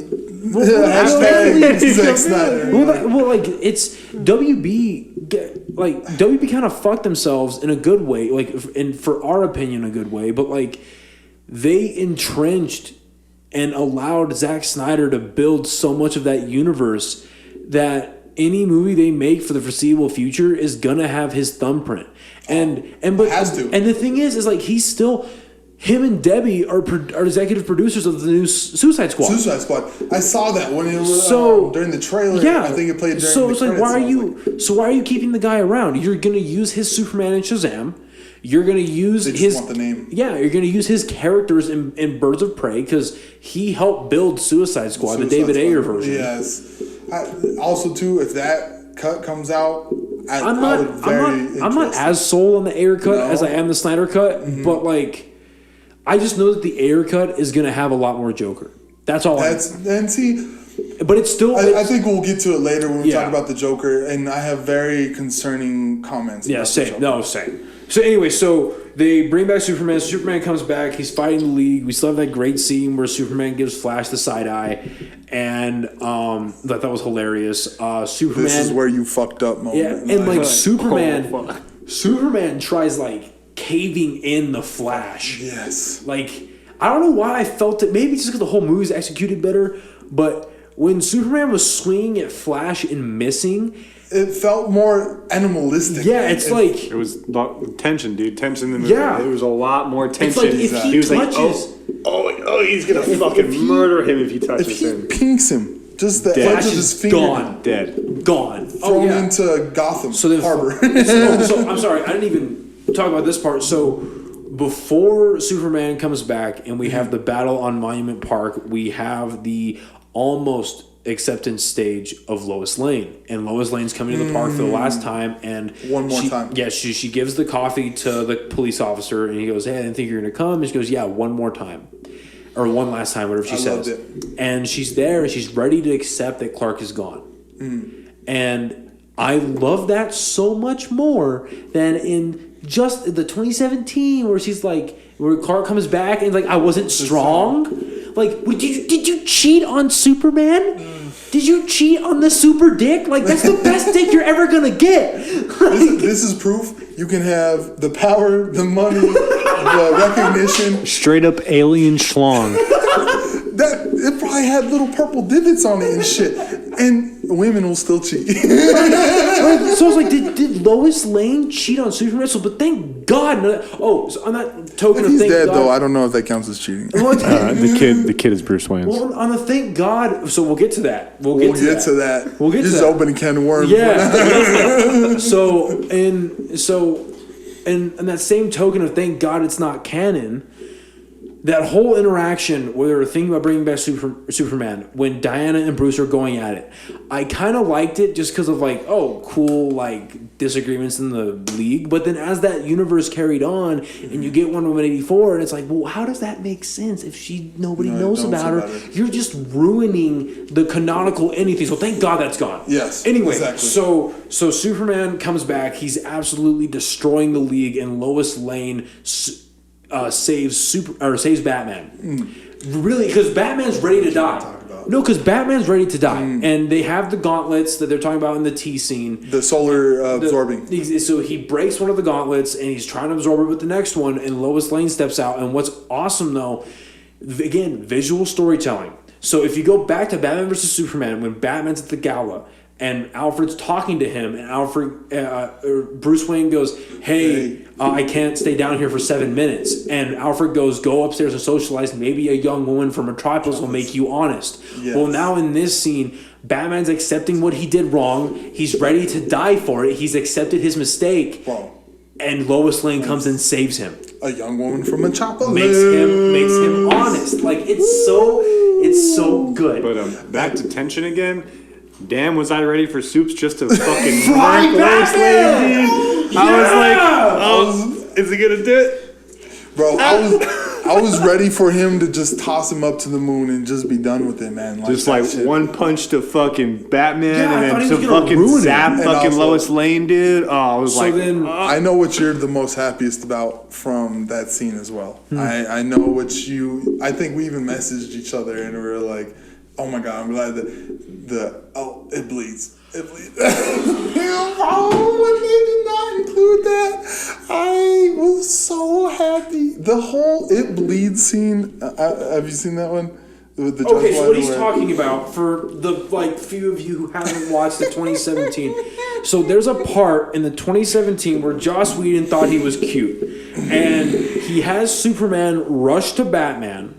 He picks him up by his face and goes, "No." But here's the thing: is like, I didn't mind the line, "You won't let me live, you won't let me die." I love that one. I didn't mind that line. It's a rewrite, and I didn't mind it. But it is ruined when he goes. Superman asks Batman, "Do you bleed?" No shit, he bleeds. He's a fucking human. So then he tosses him. Whatever. So he tosses him. They carry on the fight. Superman gets Lois, and they fly away. Oh. And there's the overpan shot of Batman lying in the grass, and he goes, "Oh, something's definitely bleeding." Like that enrages me so very much. There's not many things that, you're watching a movie and you're immersed in the movie, and then something happens and like just takes you out, and you realize you're sitting on your couch just fucking vegging out. No, there's a few. This is one of those moments where you're watching the movie and you just look around and you're like, did anybody else hear that? No, dude. So no, that's what's funny. No, it's funny you say that. So everyone who knows me knows this. I loved and adored BVS. I thought that was the second coming. So I convinced. We argued. I don't remember if you and me that night, we actually argued for a good fucking minute. I was against BVS. He was totally for it. I think we argued a good fucking minute, man. But no, I convinced like everyone that I could to come watch Justice League with me. He's like, "This is gonna be great. It's the Justice. It's the this. It's the He was that." Rorschach holding out the. it was Neon Demon 2.0, dude. No, literally. So like we went and watched it. And I remember when Batman goes, he says, this is something he's definitely bleeding. A buddy of ours, Evan, he's like low key a huge Batman fan. And so like we just looked at each other like down the aisle back when movie theaters were still a thing. We like looked down the aisle at each other and we were like, "What the fuck is going on? Like, what the world?" So anyway, so we move on from that, and again, a huge change in 2017. Steppenwolf just takes the mother box and flies away from the parking lot. But then in this, the League is actually going back into the Star Labs. Exactly. And Silas is like, "Okay, I know what's going on." He grabs the mother box. Steppenwolf shows up, and they're like, "Oh shit!" And he locks himself in the glass thing. And at first, I'm like, "This is not going to stop Steppenwolf. What are you doing?" And so obviously you're led to believe he's going to destroy the box. He doesn't destroy it. Steppenwolf takes it. The League shows up, and Silas is dead. And they're like, "Good job." In front of his son. In front of his son. His son watches his father disintegrate. Like a Dr. Manhattan. Yes, exactly. Like a Dr. Manhattan moment. And I'm going to make so many other Snyder references because Watchmen was my number one movie, and Justice League actually gave it a run for its money. Like, I still, in my official ranking of superhero movies, Watchmen and Justice League Snyder Cut. Watchmen's your favorite superhero movie? 120%. Like, 100, man. And I could watch that thing over and over. Try talking a little closer to your mic. Like, that sounds really good. Does it? Okay. That sound better? Help him angle it up a little more. And then tighten that. Good? Yeah. All right. Actually, man, I'm going to take a break. Yeah. You got a bathroom? Yeah, go ahead. Yep, take a little bathroom break. Time out. Yeah, cool. Oh, okay. Pee break is done. We are back. All right, so we were talking about. I kind of attempted to be cool, but it didn't happen. So Silas ends up dying, and so Victor watches it happen. Steppenwolf gets away. Rest of the league shows up, and Arthur's like, "Yeah, we just led this kid's father to his death." Like, yeah. Was there a reason he just didn't do that from outside the glass? He had to mark it. He had to, what was it? He had to put a homing beacon like on the He had to heat it up, is what they were saying. Yeah, but he had to keep the marker close to the box. Yeah. Oh, okay. It helped direct the laser. So it turns out that later they find out. Well, actually, in that scene, they realize that he didn't actually try to destroy it. He made it the hottest thing on Earth. So now we know how to track it. So He gives it a radiation level. That's what it was. Exactly. So that's how we cut out part 5. Part 6, something darker. That's derivative off of what off of what Bruce was telling Diana about his dream from Batman vs Superman. So we open up at the Kent farm.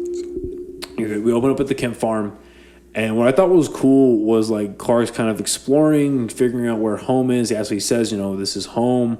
And then the shirt that Lois gives him is the same shirt that Christopher Reeves wears in the original Superman movie. Exactly. So I thought By the way, this is the first lady ever to put a shirt on Henry Cavill. Exactly. She pissed off so many girlfriends watching when they were that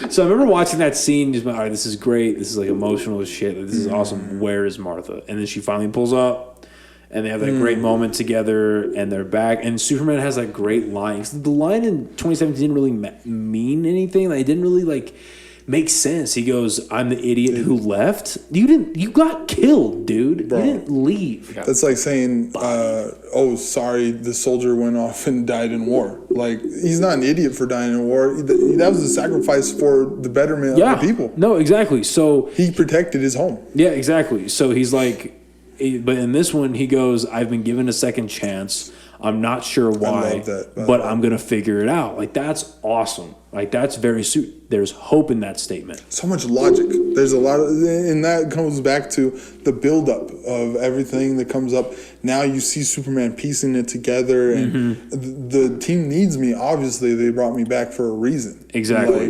They didn't bring me back to make cupcakes. So then we have, I'm kind of jumping on a little bit, but it's logical to go from that to Superman goes and gets his black suit eventually. And it was cool watching him walk through, and he's seeing you see Feora's suit pop out. You also see Supergirl's open pod. Yes. You see all the different Kryptonian stuff pop out. You see the red and black, and then the camera comes on him, and he sees the black suit. And as this is happening, I almost expected to see. I didn't really think about this my second or third time watching, but I almost kind of expected to see Jor-El again, or maybe see a hallucination of Jonathan. Exactly, something that'll guide him. Because always it's been Kryptonian technology has always been a guide. Yeah, exactly. For Superman. But we hear the voiceovers. We hear new voiceovers of some old and some new of both Jor-El and Jonathan, and that's pretty awesome. And we get that the doors crack open and he's in the black suit and. I mean, it was great. And seeing him do a second flight scene, honestly, it's not as great as the first one, but it's pretty awesome. Also, too, they wouldn't let him, but they have the mullet and Dude, I wanted the mullet. I told Springer about that, and he was like, "What?" And I was like, "Yeah, dude, he could have had a fucking mullet." Correct me if I'm wrong, too. I can't remember the official printing of the Superman Lives or whatever. But when he comes back, there's actually no cape. There's no cape. Yes, correct. No, you're correct. It has no cape, and I wanted that so bad. You're correct. There is no cape. I wanted the full fucking mullet, the beard, man. Yeah. Because, like I said, alt Superman, all that stuff, one of my favorites, man. We all love him for the Boy Scout that he is, the symbol of hope, that. But when he goes crazy, I think a little bit of each of us inside, we say, "Oh, we're capable of." Well, because you love watching your heroes fall a little bit. That too. Fall short of their That too. standards. Exactly. See them human. Right, exactly. You see them; they're falling short of their own standard, but then you also see them as a spectacle. It's like, oh my gosh, he is absolutely messing that dude's day up. Anyway, so we get to Superman, and we obviously get the Zack Snyder Jesus symbolism, and he goes up against the sun. But what I thought was cool was like, yeah, sure, it's a Jesus symbolism, but he's using the sun's. He's using solar rays. He's using the solar rays and to regenerate his cells. And was originally like, I'm surprised they didn't talk about it. They didn't say much about it. That's what the black suit's supposed to do, right? So it's a Kryptonian regeneration suit. Yeah. Actually, also as well, I know this is kind of off topic, but there was something that they were saying if superheroes were real, right? And they were adding science into it. They were saying that Superman would actually be more of a darker shade than what he would. Because when you absorb the sun, you get suntan, right? You get sunburn. Yeah. Well, he can absorb so much solar radiation. Well, isn't that the reason that's based off a human body? Like, like scientifically, that's your melatonin. Well, right. So you're correct. That is the logical counter argument. But isn't that the reason why he's like Zor-El or the Black Superman of Earth 2? Isn't that the reason why he's black? Val-Zod,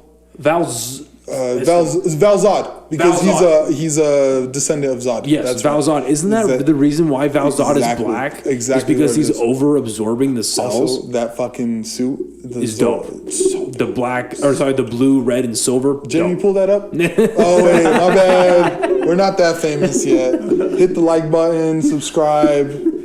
No, what's awesome social media is he's actually typically my Jamie. And he's awesome at it Honestly, too. When I first came here, I didn't want to say that. No, you're good. It's awesome. Role, he's fucking awesome at it. Props. So anyway, we get Superman back in the black suit. And so from that, we have the scene of the League going back to the Batcave, and they're going to strategize what they're doing in Russia. And from the get-go, as they're going into the Batcave, the first thing out of Bruce's mouth is, "This is Alfred. I work for him." I thought that was great, and Cyborg kind of nods to him. Diana pats him on the shoulder. Flash is all happy, and Aquaman's like, "Badass, Alfred," and they keep walking. Like, it's just great, bro. That was so great. And doesn't Flash even say he needs snacks or something? Yeah, like, that part got me. With that humor, there's also there's a moment between Aquaman and Flash where they're standing together, and that's underrated. Like, it's underrated, but it seems like that where I see why they brought Joss Whedon, because he did that same thing with the Avengers, where you had moments between characters you didn't really expect. Exactly. So when they see the rough cut, when you see the rough cut of Snyder cut, you're like, oh, Joss Whedon can do that. Like, that's the logical business step. Yeah, right? Exactly. So you have this great moment between Aquaman and Flash, and Aquaman goes, what's up with Victor? And he goes, oh, he's wanted to be alone. And he goes, yeah, we're asking the kid who just lost his dad to go fight the monsters of the universe or whatever it is. Or no, to go up against the greatest machines of the universe. Yes, exactly. And Flash just kind of looks at him and he's like, shit, you're right. And then we have another great moment between Diana and Bruce. And Bruce, like, Ben Affleck looks great as Batman, but decaled, that look from the animated series. He looks amazing. So like Christian Bale did too. And the one time he did it, I think he looked pretty cool. Nah, that's a big no for me, my man. No, I don't know. I liked it, dude. Like the Chris Nolan shot of him sitting in the fucking chair. That's what I'm talking about. Lost. Yeah, that's what I'm talking about. He's fucking devastated. Okay, that one's okay. That's a good shot. But also, but I will say to that, in that shot, you don't see his batsuit very much, and I hate the Dark Knight Rises batsuit with a fiery passion. I hate it. Why? Tactical. He's a SWAT guy. Yes. Yeah. And I watched the behind the scenes on that. And they're like, yeah, we try to make it. They're like these motocross things. But here's the thing: is it makes sense it makes not to It's go realistic. Well, it's Yeah, not because to- their explanation for it is because they wanted to show more of the suit. Because in the first movie, you don't come get a to see. little closer? Because in the first movie, you don't get to see a lot of the suit because it's looks not rubbery. It looks rubbery. It's kind of you see him turning like this to look. There you go. I think even in one of the parts, Lucius Fox. Oh, by the way, we have not touched on Lucius Fox at all. They named it the Fox. The Flying Fox. The Flying Fox. Where the fuck's Lucius Fox in this whole motherfucker? I would love to see a Lucius Fox. So there was a rumor that the black guy that Bruce helps fight in the underground Russian scene in BVS, that's Lucius's son. Oh, he turns into Batwing. Yes. Okay. So that's a rumor I that's actually did him. not know that part. Yeah. It'd be interesting to see. Yeah, it would be Lucius interesting Fox to in see. But so we end up seeing a great moment between Bruce and Diana. And Bruce is like, I don't know, it was weird. I had this dream, a premonition. It was the end of the world. Barry Settle Allen. again. Yeah, Barry Allen was right there telling me that Lois is the key. Mm-hmm. And Diana goes, yeah, she is, to Superman. And he's like, fuck, man. Especially, and I that's, think that moment is when he realizes he fucked up. exactly like that. He feels the ramifications of. Oh yeah, let's just bring this dead person back to life. He's like, fuck. Yeah. And also too, that was so much better than. Am I too early? Am I early? Oh, you didn't like that from BBS? No, not at all, man. I liked it. If you were gonna send that motherfucker back, then you were gonna put him back. Well, so to here's what I heard and what I read with like the time that before all this crap happened. Obviously, what I read about the Snyder cut, about what the Snyder movies were going to be, is in Justice League 2. Actually, we'll save that for the end because it feeds into into the nightmare. I know exactly. So what anyway, you're talking about. so they're strategizing how to break into Russia and like, all right, we have a plan. Let's do it. And they have that cool little suit up scene with the metals going on from Junkie XL. And then he gets the trident and all that stuff. By the way, the musical score on this whole fucking movie. Junkie XL, he redid the entire thing. And it was worth it. So then they're like, all right, let's do it. And we don't have a suicidal Batman this time, thank God. And so we have Batman leaving the cave, and he goes, Faith, and they leave. They get to Russia. Should have been Hope. Okay, should have been Hope. Question before we start all that. So I don't remember what happened. What happened to the fucking superpower super suit from Batman versus Superman? Okay, so I'll tell you. Like, why was he not using that to fucking wreck Steppenwolf? So if you look in the, okay, I'm trying to remember where it was, but It's after he plugged in. After he plugged into. Oh no! I'm sorry. I'm thinking of the Dark Knight Returns. The animated movie. But if My you bad. look in the book, see, and that's the thing.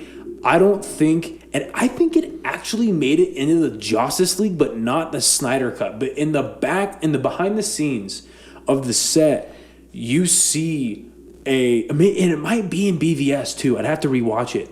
But in the Batcave, Batman took his armored suit.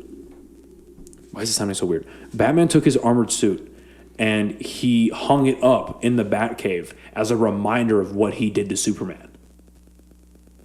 And you feel that silence? That's what he's been feeling this entire fucking movie. Okay, but like it's broken. biggest fight. Oh, I mean, he couldn't fix it. But and also, he but built also, no, but here's the built thing. like this fucking spaceship in his spare time, but he couldn't fucking. Okay, but also here's the thing. First fix of all, the if you watch suit? BVS, it's not very mobile, and you need to be mobile against parademons and Steppenwolf. A, B, that suit was made to sustain himself long enough to kill Superman. So that suit is a symbol of how low Batman sunk. He was willing to kill, like straight up murder somebody because of what he believed in. Damn, dude, murder Steppenwolf too. Fight over. He sunk But too low. Superman was the illegal alien in this situation, man. So that suit to him is he hung that up as a constant reminder as to where he will never go again. Just like he did with the Robin, the Jason Todd Robin suit. He hung it up in it's another one of those. I get the I criticism, understand. but Like that's end of the world. I think I kind of want to use it, but I wouldn't want to because it makes him so slow. my whole thing. he took on Superman. Obviously, not that slow. He was pretty slow, but he only hit Superman because he was able to kryptonite gas him. Yeah. exactly. That's why he was able to move. Okay, that was my one thing. I was like, where's that super powered super suit? He used to beat the fuck out of Superman. That's the point, is that it wasn't super powered. There was nothing about that suit that made him strong. Like, sure, having metal would make his punches hurt a little more, but the point of that suit wasn't to make him strong. The point of the suit was to preserve himself, because he knew at some point he's going to get a couple blows from Superman, so he wants to pad himself enough. Okay. See, and also too, this is where you and me disagree on Batman versus Superman. I believe there's an animated movie called The Dark Knight Returns. Yeah, it's the part 1 and part 2. The first part 1 is where he comes back and he's like, I'm Batman again. The second part is where he actually faces off Batman, and he has, what is that suit called? I cannot think of what the I didn't know it had a suit. I thought it was just the armored suit. I thought it had some kind of name, but that suit, and like what you're saying, is super powered and everything. The suit in that animated one was so much better. I am not a fan of the Batman versus Superman. See, and I don't see a difference. I literally don't see a difference. See, and which I was talking to earlier is in that one too.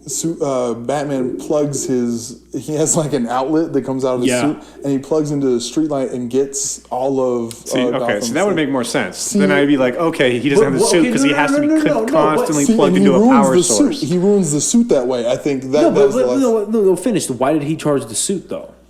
To hit him in the face. Right, but also what he does. So remember in BVS, where Clark and Bruce finally stand each other down, and Batman's in the fucking suit, and Green Arrow hits him with Batman in BVS, he walks up to him, and Superman's like, you don't understand, and Batman's like, I understand, and he pushes Batman, he flies back, and Batman stands up, Superman's walking towards him, and Batman presses the button, and those sonar shits come up.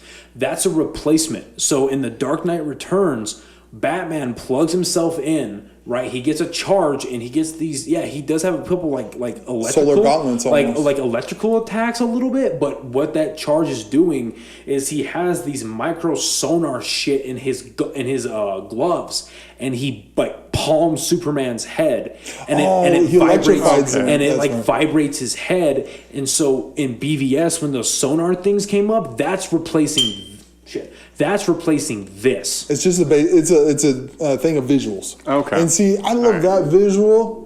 I mean, if I grabbed your head and fucking electrified you. Yeah, but like watching Batman plug himself in, I don't know about that. But you smooth with it. That extension cord came out. he threw that bitch. Okay. But let's be real though. That to me, like, just the viewer will be like, oh, that makes sense. There's no way he could power that with any fucking man-made battery. Yeah, but okay, so you saw all the memes of like grid. We're talking to the wall here. I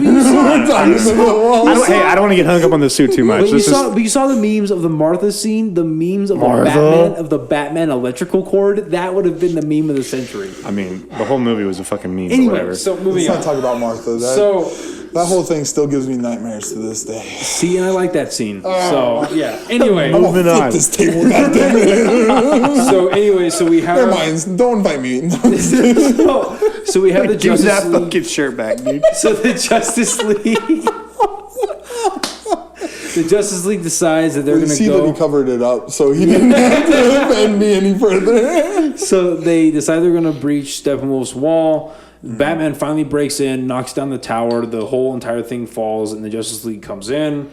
And you just have a great action sequence. And again, the action sequence in Justice League wasn't horrible, but it was bogged down by horrible visuals and CGI red skies. And this random fucking family they had to save the entire time. Well, because that's what Joss Whedon does. Other families were there too, by the way. Like I just that whole family thing. My favorite thing is someone online asked.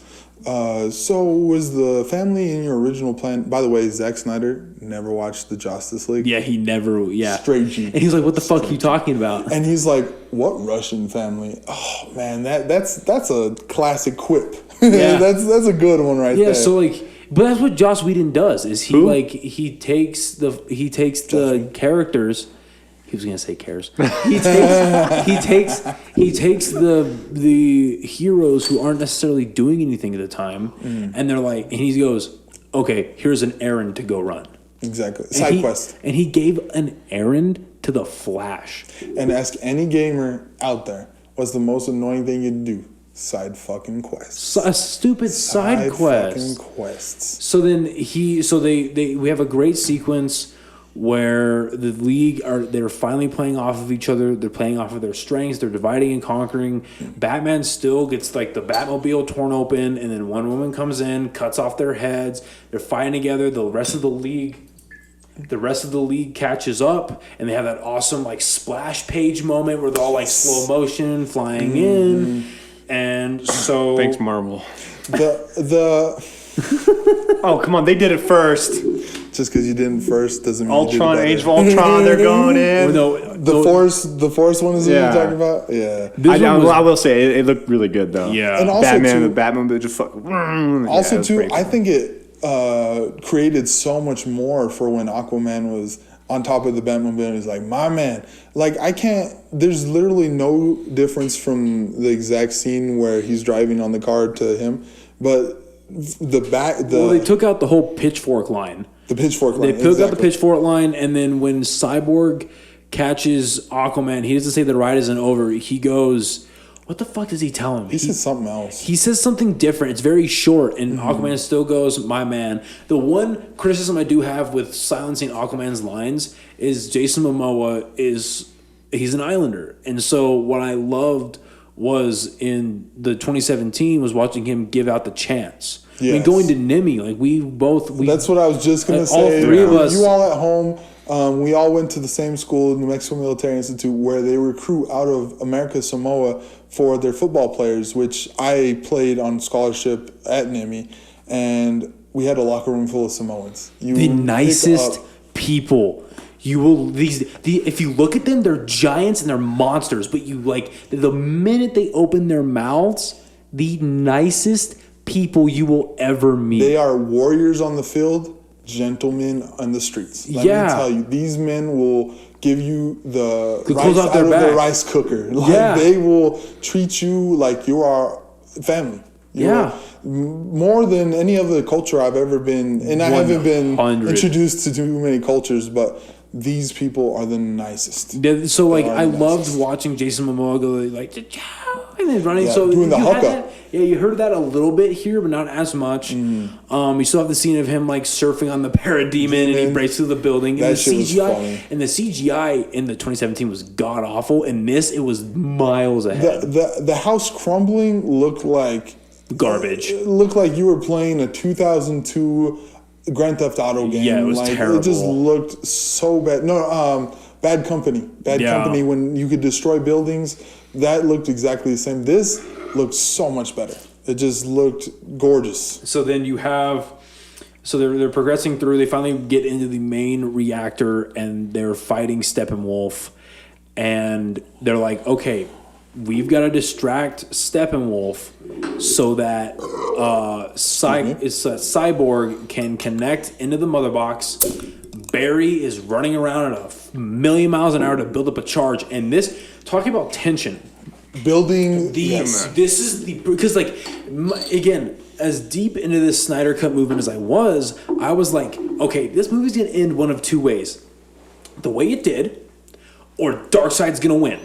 How quickly are we getting into the nightmare, right? Exactly. So I was like, that was my concern too. Exactly. So I was like, oh fuck, are they gonna lose? So then finally, when Barry's running around, and I'm losing my shit because you see Barry pulling back, yes, and Cyborg's trying to get into it, and he's waiting on Barry to do the thing. Speed's just diminishing. And Barry's getting torn apart. I remember my chick's just watching it, and I'm like, the Speed Force is tearing him apart. You don't understand. I must help this man. I was like, medic. I'm like, hurry up, do the thing. And so finally, what happens is the parademon gets a lucky shot on Barry, and it hits him, and I'm like, no! Robert the Parademon deserved a raise that day. Let me tell you. Fuck! And so stormtroopers everywhere take note. And so watching Barry, obviously he was hurt, he's been burned and bleeding, obviously, but what I got more out of him being I just need a couple of seconds, I just lost my breath. He didn't say he got shot. No. He's saying he lost his breath. He's afraid that he's let down the Justice League. Well, and he did lose his breath. Like, he just got fucking wrecked. Imagine going that fast, coming to a fucking stop. Yeah. Imagine getting shot and not being... he got shot... Or, I'm sorry, did he get shot before that part? No. He got hurt. He got hurt, though. He hadn't been touched. I thought he got hurt in the tunnel scene. Because he leaned on Batman. Remember... You're right. He did. He caught shrapnel in the okay, leg so it's shrapnel. It wasn't a shot though. No. Imagine getting shot for the first time when like it exploded. He got fucked up, and like he just couldn't to a complete stop. He's trying to catch his breath. He's trying to get his shit together, and finally, back in the league, Superman comes down. Mm-hmm. And right when when Star was like, for Darkseid, about to cut Cyborg down. Cyclops, oh my god, Cyborg. Mm-hmm. And at that, when all this is happening, talk about tension, I forgot Superman came back. Yeah. I thought it was only the League. And so when Superman comes down and goes dunk, and he goes, not impressed. Oh, it's just by the way, never, ever... I had a very big gripe with Superman for the longest time. With the Superman writers, all of that in the movies, I never felt like they portrayed his cold breath. I agree. Superman's cold breath is one of my favorite things. Next is the thunderclap. Those are two things that I love most about Superman. But when he froze that fucking axe, and he he Spartan kicks him, I lost my I'll take it shit. From like criticizing it, like, this axe has been fucking everybody up this entire time. He just fucking went, boom, broke it. That's how powerful Superman is. Broke it, yeah. He decapitated a fucking horse with it. Yeah.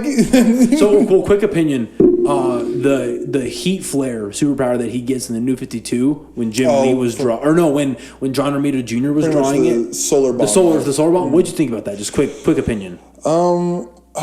It sounds weird and dumb. So what it was Superman, the way he absorbs the sunlight, whatever, he stores it in his cells.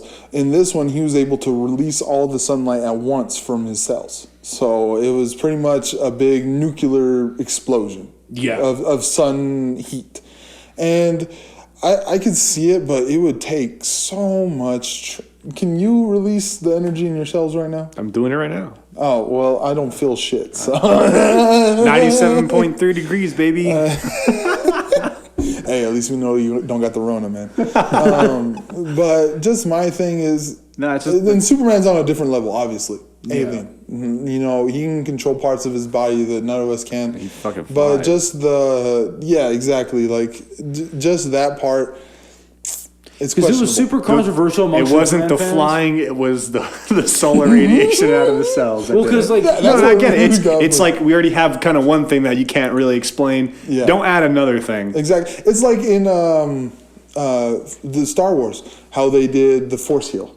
Like how they did... they selectively were able to let people Force heal. It was very fucking selective. Yeah. Like, where was this shit back when Luke lost his hand? Like... Yeah. What the fuck? All right. Anyway, so moving on. So we're kind of off the tangent. Yeah. So Superman comes back, freezes the axe, breaks it. Spartan kicks Steppenwolf. Would have been better with a molten beard. Starts smacking him around, and then what I was saying earlier about the living tech coming back to pay off. If you look, Superman, he punches, shockwave, laser. Exactly. Punches, shockwave. So he's lasering actual Steppenwolf, not his armor. Because that's what Superman is at his core. He's a brawler. Yeah. He is a motherfucker that will grab you and just go to town. He's not, keep you from a distance, laser eye. That's just not. There's no like fucking karate. He's just fucking punch. He pounds you to the ground. Yeah. He does, yeah. Because he's a farm boy from Kansas. I mean, he didn't have corn-fed. Oh, I understand, my man. I understand. But that's who he is. And just showing that raw Superman power to where your armor don't mean shit. Yeah. It can all it wants, okay? He's still going to pound through that motherfucker. So we have Superman just beating the crap out of Steppenwolf, but then finally they've lost sight of what the bigger objective is, and the Unity synchronizes. Yeah. And it explodes and it kills the Justice League. Roll credits.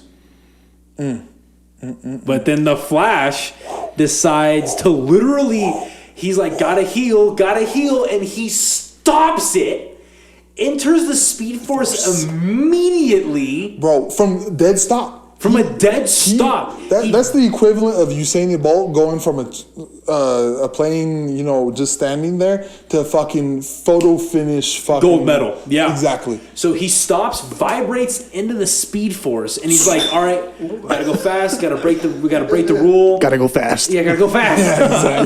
Exactly. And he does it, and he zips forward, and we have this great slow motion sequence of like all the bodies coming back together, Superman's skeleton and his muscles come back together. That looks beautiful. And what I loved, they gave him the the Kryptonian, deep down to his x-ray. They gave him the Kryptonian core because you can see that his heart is not on the right side. Yeah. I loved the shit out of that Zack Snyder put that in his thing. The heart is on the other side for Kryptonians. Yeah. And I just fucking love that. Yeah, the attention to detail is ridiculous. I paused it. So many of these things in here, I paused it and I looked and examined it. And I'm just like, oh my God, I love this. Detail. Yeah. So then he finally, and what's great, one of the best, probably in my opinion, the best transition in the movie, the Flash runs forward, taps into Cyborg, and we have now a completion of the Flash's arc, and we immediately go into the completion of the Cyborg's arc. It's full circle. Yep. So Cyborg goes into the mother box, and what's cool again with the subtitles is when you watch so it's his mom, Cyborg, and his dad. And they're standing trying to convince him to like join them or whatever they're trying to do. And when Cyborg speaks, the subtitles say Cyborg. The mother box as Cyborg. Cyborg, yes.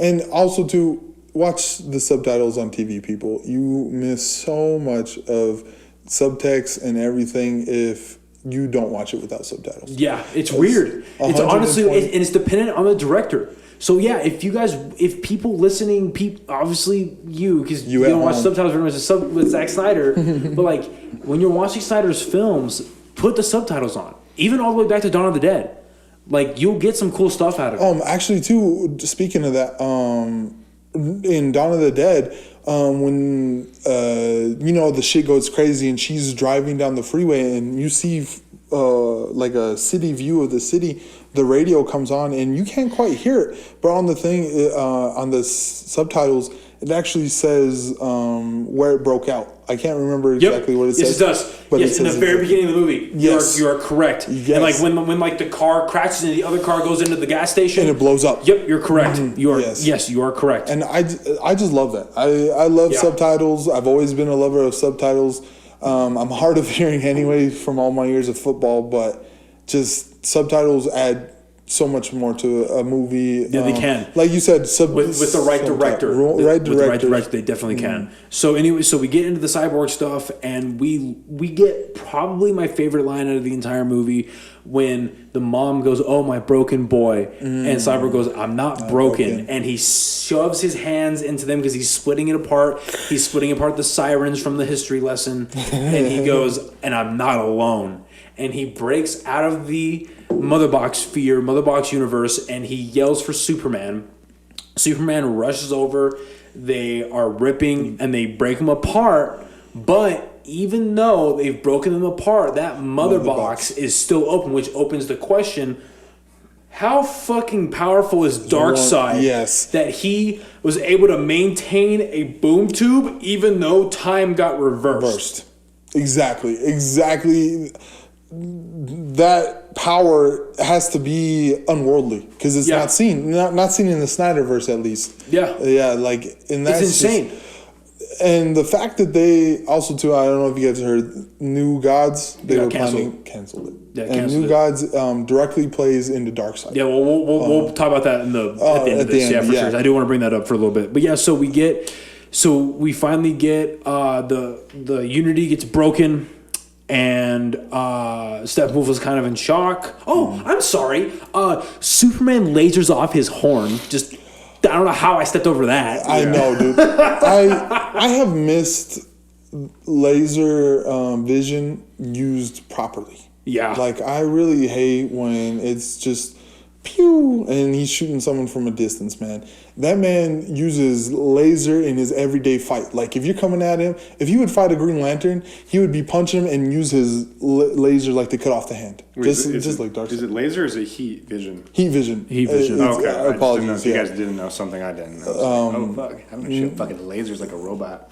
But yeah, so anyway, so we get Steppenwolf is shocked that they It's broke used apart. properly was my thing anyway. Yeah. He doesn't know what he's seeing. Aquaman comes out from behind and pitchforks him, stabs him up, like nods at Superman. Superman comes and punches him, and of course, this is something that we saw in the sketches. Yeah, so we saw in the sketches from Snyder of Wonder Woman coming up. She catapults herself, cuts off his head. The head rolls into the boom tube, and Darkseid breaks it. And you see that awesome moment of the League. The League is walking Looking up. through the portal. The Flash zooms in, and they're staring down Darkseid. Darkseid sees them. Nobody's breaking, and the game of chicken is broken by the boom tube. Exactly. That is one of the most powerful moments of this whole fucking movie. Like, honestly, when I saw that moment, complete. That, like, if the movie would have ended right there, I would have been satisfied. I'm like, oh shit!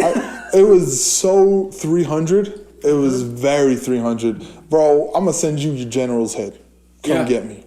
Yeah. That's the ultimate fucking So then we statement of Justice League. we see an awesome scene of this like headquarters they're in. There's stained glass windows of Darkseid. We see Desaad, and he goes, "I told you that Steppenwolf would fail." Darkseid's like, "Yeah, you right." And then we see a wide shot of their entire army. Not bad, You see Granny Goodness as well. And they're like, all right, we're going to invade anyway. Fuck them. Can we all say at the same time? We will use the old ways. Oh, Yeah. man. I felt like, too, that was Zack Snyder being wink, wink, hashtag that shit. So I definitely felt they that. turn away and they finish it. We have that great scene of the final shot of Superman lifting up Batman, brings him onto the thing. We have the wide shot. Flying Fox comes in, and we cut to black. Okay, unfavorable opinion, but Batman has a bat grapple, has all this tech, and Superman still had to pull him up on that ledge. I think it was more of a symbolic thing. I understand. than anything. I understand. He was probably like, okay, all's forgiven, bro. Like, okay, I forgive you for killing me. Like, So then we get into our part 7. The epilogue of Father Twice Over, and there's still a lot more to go. Yeah. We have a voiceover. Be warned, people. We're about to get in some deep nerd So we get shit. We get Silas. Well, first of all, we get Victor. He rebuilds the voice recorder, and Silas gives him a voiceover, and he's telling him a bunch of sappy stuff about how he's proud of him and how like he never thought he could really like his father emotions. He's not the scientist anymore. He's the father. He's the father, and he calls him the father twice over because he birthed him as a son, birthed him as the now cyborg that he is. We see all the final shots of the team. The one that I found most awesome, honestly, was when Batman is on the Bat tank. If you look at the headlights, you see a wrapped up goons, and they're the mutants from The Dark Knight Returns. Thank you. So the one I was referring to where Batman plugs his shit into the lamp, which was badass and not in any way that cool. It's a reference to that because in that one, like I said, the first part. The second part is all about him fighting Superman. The first part is Batman has been retired for years, and now there's a new mutant gang that's terrorizing the city, and the leader pretty much calls him out. And the first fight, Batman gets his ass whooped on, like real bad. But then in the second one, he says one of the favorite lines of all time. He makes the villain chase him into a mud pit, surrounded by all the mutants. All these mutants, they have like a Cyclops-looking laser thing. It's not actual shoots lasers, but they have like this visor over their eyes. Yeah, like the Star Trek style. Yeah. Okay, thank you. The LeVar Burton that. One of the greatest lines is Superman's fighting this dude in mud because in mud they're equal. Batman. He's just Batman. They're fighting as equal, And one of my favorite fucking lines is Batman. He goes, "This is what you don't understand, son. I'm the surgeon, and this is my operating table." And he proceeds. No, he goes. This is not a mud pit. It's an operating table, and I'm the surgeon. And he boom breaks the dude's back, bro. Yeah, and then he ends up giving him nerve punches. He's like some karate cool shit, man. If you have not seen that fight scene, I highly recommend the whole movie. The whole part 1 and part 2. It's 3 hours. No, it's like 2. No, altogether? 2.5. Altogether? It's still 2 hours? Oh, okay. Yeah. But anyway. I'll give it a watch for sure. Dude, definitely worth a watch. But as you were saying, it's a reference back to that because he actually uses the bat tank as well in that scene to, he uses rubber bullets and whatnot. Batman doesn't kill. Yes, he does. But he fucks up all these dudes in that bat tank. And that's a reference to him coming back. Yeah, and what's cool is he's in the BVS suit. Yes, at the end of Justice League. Exactly, he's in the Batman vs Superman suit. Real quick, I loved how everyone was bitching about like in Batman vs Superman, he was just fucking murking those dudes in the warehouse, and it was like I just kept thinking of that College Humor.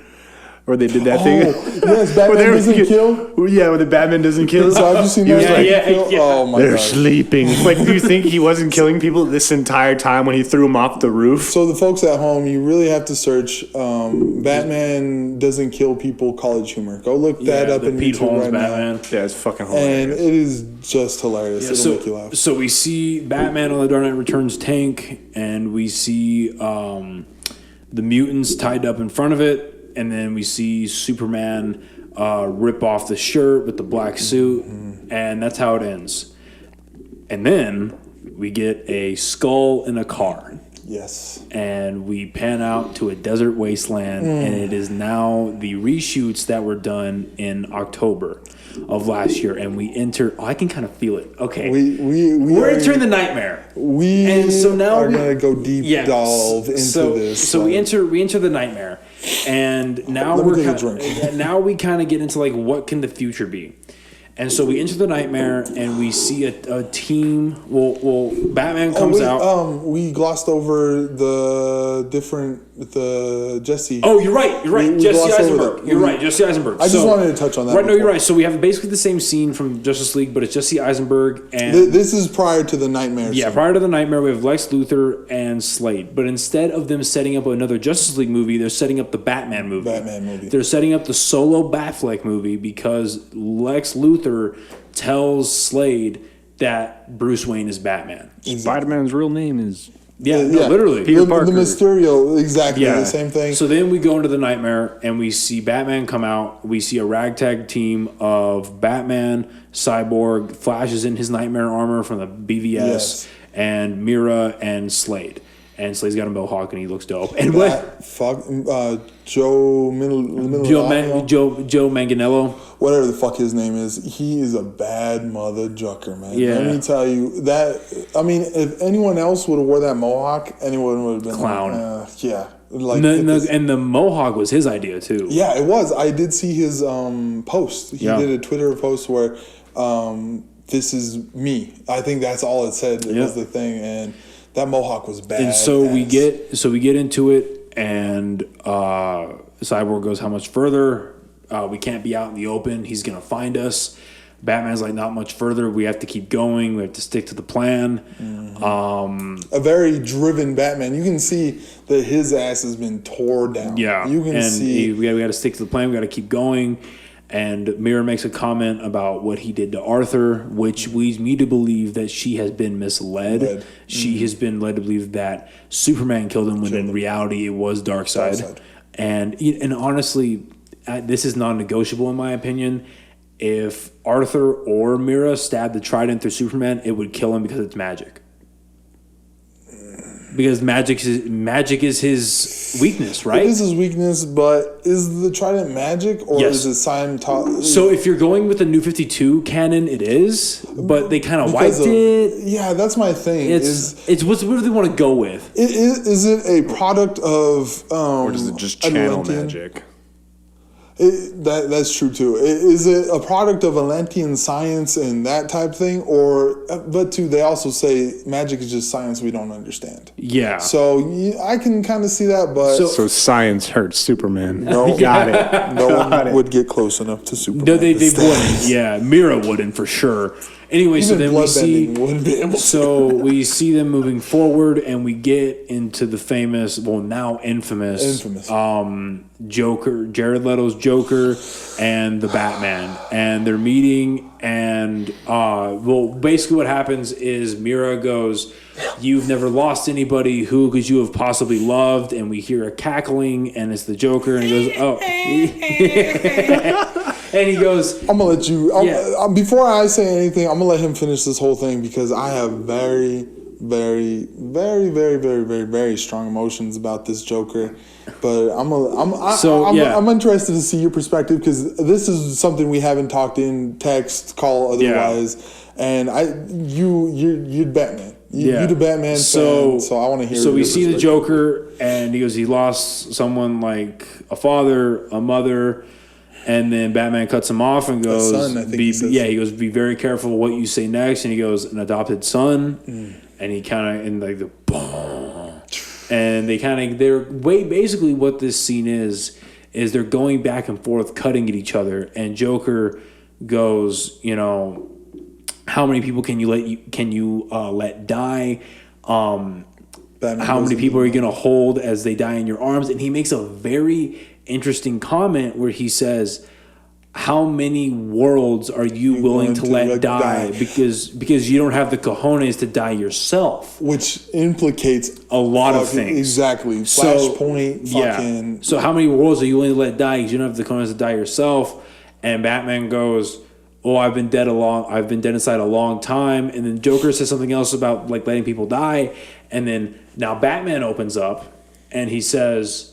The Harley Quinn statement where he says, it's funny you talk about people who've died in my arms because when I held Harley Quinn, she begged me with her last breath that when I kill you and don't mistake me, I will fucking kill you. that I do it slow and I'm gonna honor that promise. And Joker kind of just looks at him. He's like tweaking out. He's like, oh shit. And then he goes, you almost got me. That's good. And he goes, fine, you know what, a truce. And he brings out the card. Again, the card. Which has been back to Batman versus And he brings out the card. And he goes, look, as long as you have this card, we have a truce. But when you tear it, I will gladly talk to you about why you sent a boy wonder to do the man's job.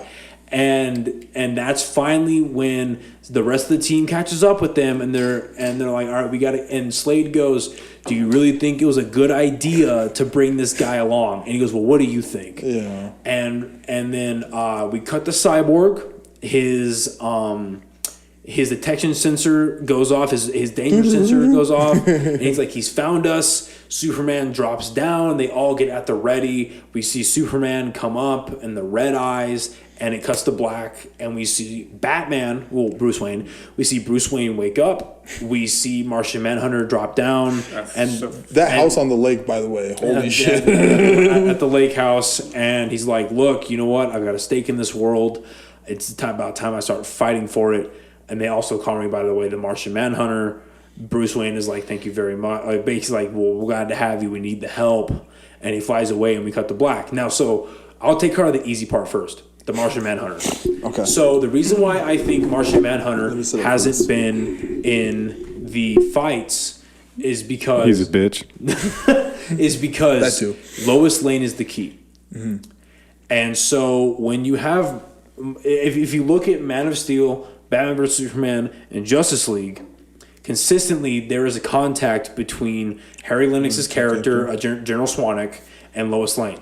So that entire time, he's just keeping tabs on him because he clearly sees how important Lois Lane is to Superman. Mm. So as this conflict continues, as Steppenwolf is coming down, and all these things are happening, he's like, okay. And we don't know what Martian Manhunter... He's still in Martha form at the farm. He's like, we don't see...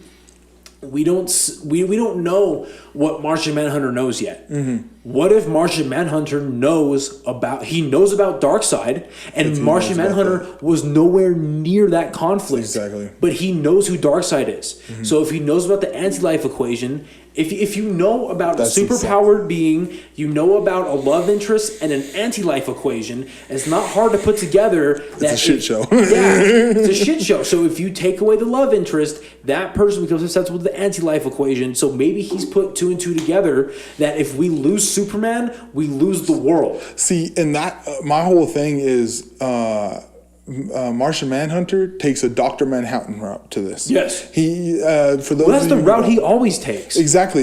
In anything from the shadows, watching. And I encourage your theory. I like that. I like that a lot. I have a little bit of a different theory, and it's kind of based on yours.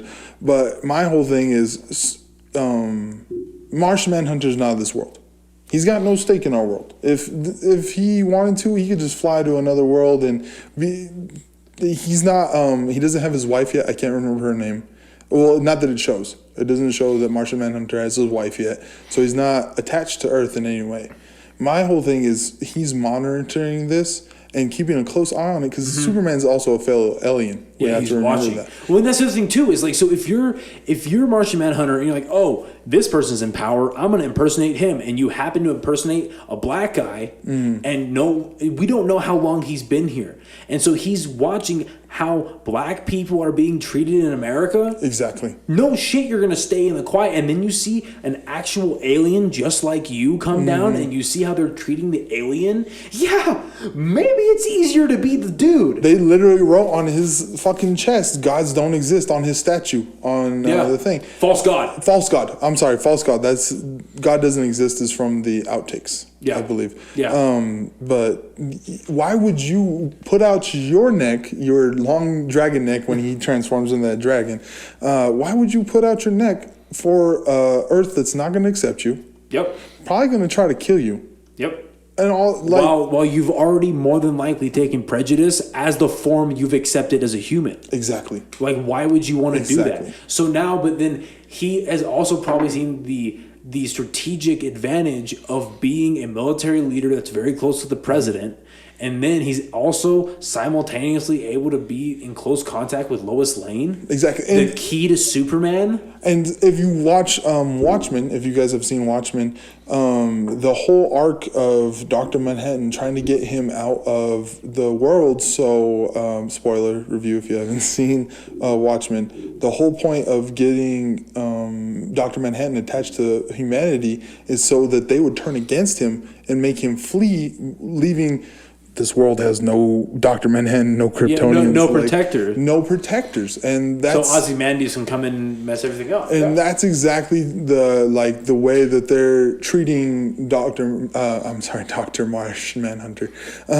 Martian Manhunter is that he has to see from afar. Before he commits and speaks to Batman, the Justice League, they already looked at the house. They're already forming together, and now he's seeing maybe I can come with this team and be accepted. Oh, I'm sorry. I glossed over this. We still have the scene of Diana, Alfred, Bruce going to the Wayne Manor and deciding that it's going to be the Hall of Justice. Oh, yeah. We still have that. Yeah, that's right. That's cool. So, yeah, and I agree with you. And I think our theories are synonymous. Yeah. They're synchronized. They play off of each other, at least. For sure. I thought the scene was dumb.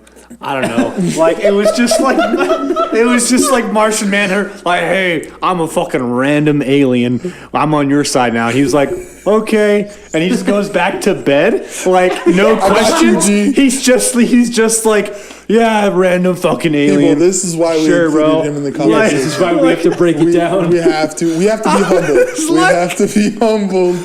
I was like, what the fuck? Like, after this entire time, you were like, I'm on your side now. Like, because if I was Bruce Wayne, I'd be like, where the fuck were you, like, yesterday, dude?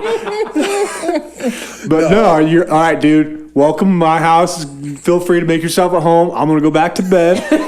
Cheerios on the top left, milk in the fridge. And then he goes up and away and flies away. Like, what the fuck? And so what's interesting is that was originally supposed to be Jon Stewart. That's supposed to be Jon Stewart. Well, okay. See, and if it was Jon Stewart, I could see that. Hal Jordan. Well, way back in the day, like way before they were like doing any of this Snyder Cut madness, it was gonna be Kilowog and Tamar Reed. Then it eventually turned into Jon Stewart. And then the studio was like, don't do it. We have plans for Green Lantern. Please don't do it. And then he was like, fine, Martian Manhunter. Yeah. So anyway, we were talking about earlier the whole. Oh, you brought it up. How the this will be my closing statement about like the future, and then my general thoughts about the movie, and we'll close it out. Okay. You were talking about how the line, am I too soon, am I too soon? So the plan right now, so Zack Snyder opened up an exhibit in Dallas. I don't know if it's open right now, but there was an exhibit in Dallas where you could go, and he released, and you can read the full storyboards online now. And the full storyboard, it looks amazing. Are insane. It's absolutely fucking insane. The sun thing, we need to touch on that because you also said that. Yeah, I'll touch on that too. So what's supposed to happen is when the reason why the Joker is in the nightmare scenario is because him and Flash are gonna break into the Superman's like little headquarters, steal the mother box, trade the cosmic treadmill, and they're gonna start sending Flash back to be more accurate. Because up until that point, the reason why the Joker says why you've been letting so many worlds die is because in theory they've done it at least twice where Batman has died and the Flash runs back in time to reverse that from happening. And what they've been doing is trying to send Flash back in time to talk to Bruce. Exactly. So that when he goes back and talks to Bruce, a la BVS, and he's too soon. He's like, "Oh fuck, I'm too soon." Okay, here's the message. Cosmic Treadmill. Yeah, here's the message. Bye. No, that's before Cosmic Treadmill. Cosmic Treadmill is what's going to make him accurate. Oh, by the way, Cosmic Treadmill is the device that they use to send Flash back into the past and make it accurate. And make it accurate To where they can pinpoint where they want him to go. It's more like a computer with a treadmill on it. Yeah, exactly. So they need that to make it accurate for him to go back and stop the nightmare from happening altogether where Superman takes over. Imagine Back to the Future, that little device thing on the console that has like the exact date. Yeah. So then with the sun, Zack Snyder originally had an idea. He never shot it or filmed it or wrote it. I would have loved this. But he made the idea where Superman dies and Batman and Lois fall in love. Romantic entanglement. And they are together and they're sleeping together, but Batman notices, or Bruce notices that Lois Lane is kind of 1 foot in, one foot out because she's still so in love with Superman. And he's like, fuck, man, like, I shouldn't have killed Superman. Yeah, the guilt over it leads to the tension in the relationship. Exactly. And so he's like, okay, they bring back Superman, all these things happen, but then... Remember that time I killed your ex? And then... Scott Pilgrim versus the world type shit. And then, because the basis of Injustice is that Superman, the comic book, Superman... Joker forces Superman. It accidentally kills Lois. Lois is pregnant, evil Superman. Well, in this, Superman accidentally kills Lois and finds out she's pregnant, finds out the kid was Batman. So then, when you have the scene in Batman versus Superman where he's tied up and he goes, "She was my world and you took her from me." Not only did he take her from him because he couldn't protect her from Darkseid, he literally took her. So sorry, children. So that was the plan. That was the plan. Snyder has admitted that should they do Justice League 2 and 3, things will be different, but that was the original. And that's when we were talking about when Darkseid kills Lois in front of Batman and Superman, and Batman freezes with fear. The original thing was Flash to go back and tell Batman that this kid was his. The kid Lois had was not Superman's, but it was Batman's son. And then it was more written to where he would jump into action to stop Darkseid from killing Lois. And then that was the entire. He jumps into action, and then what happens? For the end of it. So what happens is like, so it Flash, was are you talking about the sacrifice? Where he what? So what happens is Flash ends up saying like, yeah, like this is how you start Darkseid. Batman ends up jumping in front of the Omega beams. Oh yeah, that's and saves Superman. Superman is like, my best friend is dead. Yeah, and he beats Darkseid. Within an inch of his life. Yeah, Darkseid crawls back to Apokolips, never to return to Earth. Superman and the rest of the League and Lois live their lives, and what happens is that Lois gives birth. Lois gives birth. He finds out that it is Batman's son, but he still raises it, and he's like, okay, no powers. Yeah, but the kid has no powers, and at this point, Batgirl is already in the scenario as the new Batman. Because they were supposed to introduce Batgirl in the Batman solo movie. Yes. Was it going to be against Deathstroke? Yeah. Was it going to be Jenna Malone? No, the Batgirl. Was it going to be? Was it going to be Barbara, or was it going to be Kelly? No. Carrie Kelly is dead in the Nightmare. Oh, in that scene in BVS, in the extended scene with the girl pointing the rifle out of the bus, that's Carrie Kelly. And then was that confirmed though? Yes, by Snyder. It was confirmed. And then that scene where the parademons come down after Batman's betrayed, Batman's dragging her and she dies. That's Carrie Kelly. Now. Oh, I didn't know that was confirmed. Yeah. So then what happened? It's Barbara Gordon.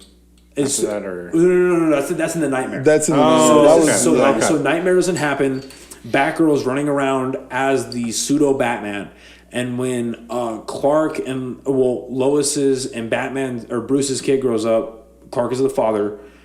Kid grows up. Clark and Lois bring the kid to the Batcave, escorted by Barbara and a very old Alfred, and he's like, your uncle really would have wanted this for you. And it ends on a brand new bat suit opening up, and you go to credits. Which would have been so dope. Which would have been... I mean, there's still hope. There's still hope, but it's going to take a lot of work. It's going to take a lot of work on Deborah and Snack's side. It's going to take a lot of work on the fan side. What was interesting is that Sin Copy, who is Christopher Nolan's film company, they retweeted a picture of the Justice League at the end of Snyder Cut, and with the hashtag Restore the Snyderverse. Oh, so now Sin Copy's in on it. Well, push everybody. I'm at not home hopeful right now for any of this because we had a perfect setup for a multiverse Magneto, and we got a boner joke. Oh my gosh, that's off topic, but that's why I'm never hopeful about any extended anything. The little anymore, Marvel switch here. Yeah, dude. The Ralph boner. In WandaVision. Okay, so let's go with your final thoughts on Snyder Cut. Your final thoughts. I'll give my brief thoughts, and we'll. Does anyone have service right now on their phones? Can they pull up the suicide hotline to the thing? No, I would actually like to put that out there because also what we haven't really discussed is the main reason that Zack Snyder was not able to finish his vision of the Justice League was a terrible misfortune on his part. His daughter decided to take her own life, and it affected him very deeply. He did not want to go to work. And I just want to say to everybody out there watching this, listening to this, suicide is a permanent solution to temporary problems. The hotline is 800-273-8255. If you guys need help, if you need anything, please reach out to that. You are stronger if you reach out for help. Yeah. Aquaman said that the strongest man is strong alone, and that is not true. As he found out. That is not true, as he found out. United we stand.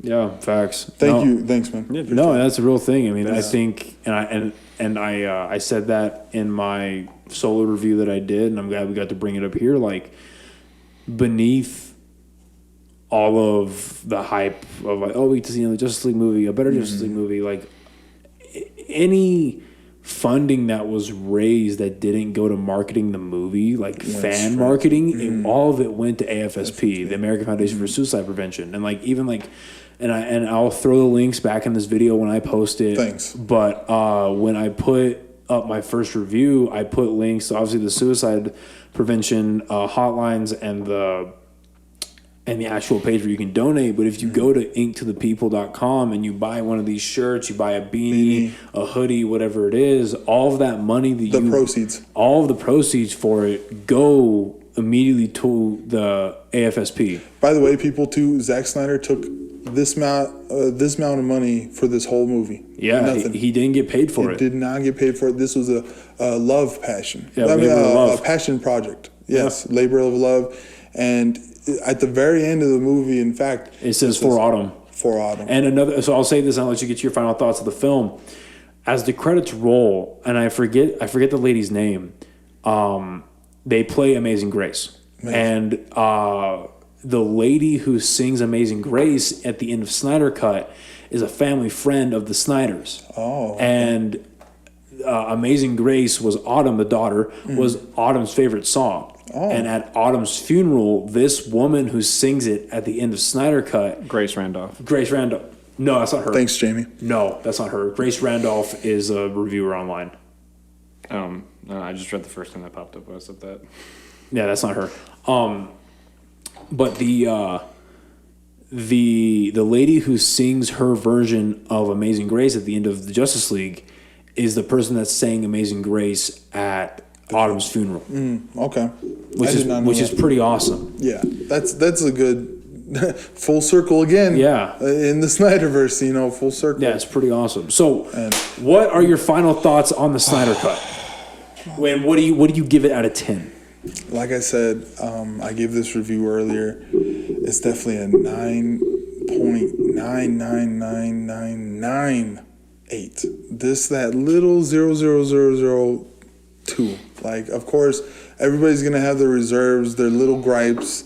You thought the whole scene was stupid, and man, hey, everyone's gonna have their opinion. And I loved it. It was an accumulation, honestly, of nerds everywhere. It was our voice come to fruition. It's the fandom. It's the love that we share. We gathered here tonight to talk about a nerd movie. Yeah. This is what we did. And people are going to see it, and they're going to take our opinions, and it's going to mold their own opinion. This is how we get our voice out. This is how we collectively come together. Yeah. And I just got to say, for the opportunity to come together, hashtag all the Restore the Snyderverse, Justice for Justice League, like everything. I'm glad. This is one of the rare instances where social media justice, us raising it, came in a positive light. Yeah. And I love that. Everything now, it's so easy to be negative. So easy to be negative on, everything that's happened lately, Corona, fucking just living indoors, everything, everybody together. It's easy to find the negative. But now, this is the positive. Yeah. And it couldn't have come at a better time. Like you said, if this would have happened in 2017, we could have probably had different views on this. But in our time of need, Papa Snyder came through and gave us hope. For sure. The hope just isn't the S symbol. It's literally, I wish you had like a poster in here. It's the poster of Zack Snyder's Justice League. That is the hope. Yeah. That is the hope. Facts. All right. So, what's your closing thoughts? This is I'm very interested to hear. So you hyped it up way too much. You got to stop that. You have to stop that, dude. Continue. No, because he hypes it up so much. I'm like, oh, it's gonna be the best movie fucking ever. And then I watch it, and I'm like, it was pretty good. But it wasn't like what you made it sound out to be. I do have a question. What is your best movie ever? Your superhero movie? What's your my best superhero movie ever? I know what it is. Amazing Spider-Man 2. Oh, not Amazing Spider. Sorry, Spider-Man 2. Yeah, the Sam Raimi. Tobey Maguire, Sam Raimi, dude. That's another episode. Okay, yeah, another episode. But no, I hope I did well enough that you guys invite me back. Like honestly, for sure. Vargas, you were my boy forever. I knew you before you had tats. Like before either one of us had tats. Me and this man literally wanted to put together a comic book cadet club. Yeah, a collegiate club. Yeah. I was gonna be the president. He was gonna be the vice president. and we were going to get funding from the school. Unfortunately, I had a bad elbow break, and I was forced to leave the school before. They told me to fuck off. Basically, hey, this is just the WB keeping another Zack Snyder down. You know what I'm saying? And man, just this is amazing. Honestly, I would have been just sitting at home watching Justice League again if you guys would have invited me out. But he's like, no, Spider-Man 2. Final thoughts, dude. Final thoughts. I really enjoyed it. I have my problems with it, like little stuff here and there. And I think kind of like mentioned it throughout the talking here, but I give it like a solid like 8 out of 10, dude, for sure. Yeah, that's good. That's awesome. It was a great movie. Like, and if people have problem with 4-hour movies like this, don't watch these fucking movies. Like, get the fuck out. I love these fucking 4-hour movies. Because guess what? You have fucking storytelling, you have fucking plot buildup, you have character development, and if you can't watch a 4-hour movie, go fuck yourself. I think we can all agree this movie changed the world. Yeah. It changed. So it was our mother box. Yeah. So I'll get into my final thoughts with that. No, this was the first, like, when it comes to director's cuts, you have like couple 15 minutes here, 5 minutes here, 20 dialogue minutes change. Here. Dialogue change is the biggest. Honestly, the biggest director's cut before this was the Richard Donner cut of Superman 2. And then before that, well, in rankings, not like chronologically. So it would probably go Snyder cut, the Richard Donner Superman 2. You're talking about superhero movies. Yeah, and then BVS Ultimate Edition, because that had 30 minutes of actual storytelling. So this still shit. Yeah, this was still like the first movie that was like the true fuck you to a studio, and it took years of a fan community getting together. Better than the Sonic the Hedgehog change? For those of you who don't know, we all bullied Sonic the Hedgehog into a new design. A new design, yeah. Like this was. It took years of fans coming together. It took a pandemic, and then it took a prolonged pandemic. HBO Go too as well. HBO Max. HBO Max for this coming together, and obviously there's the argument that it's a ploy for subscriptions, and so be it. But it got me. No, yeah. But like now, now we see, like, if this doesn't show studios that, for better or worse, if you hire a director, let him or her do what you hired them to do. Like, do it. Because I thought it would have been, because BVS came out and people either loved it or hated it. But then the BVS Ultimate Edition came out, and at the bare minimum, people were like, it's better. That's what I did. Exactly. It's decent. And shoot, what was I gonna say? Crap! You're completely right. Like, I'm just agreeing. I thought that was gonna be the last part of it, but now this is it. They turned a 2-hour movie back into its 4-hour proper state, and this. So my first point is that this needs to be a wake-up call to studios. Exactly.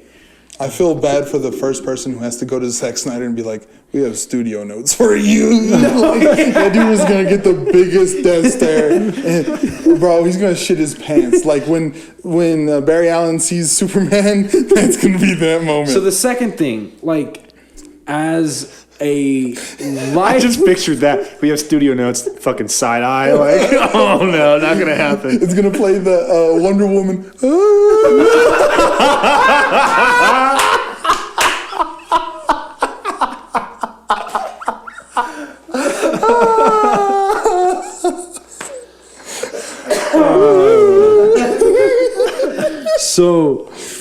So as a lifelong DC fan, like this Man of Steel BVS Justice League, this was perfectly suited to me because I already know the backstory of these characters.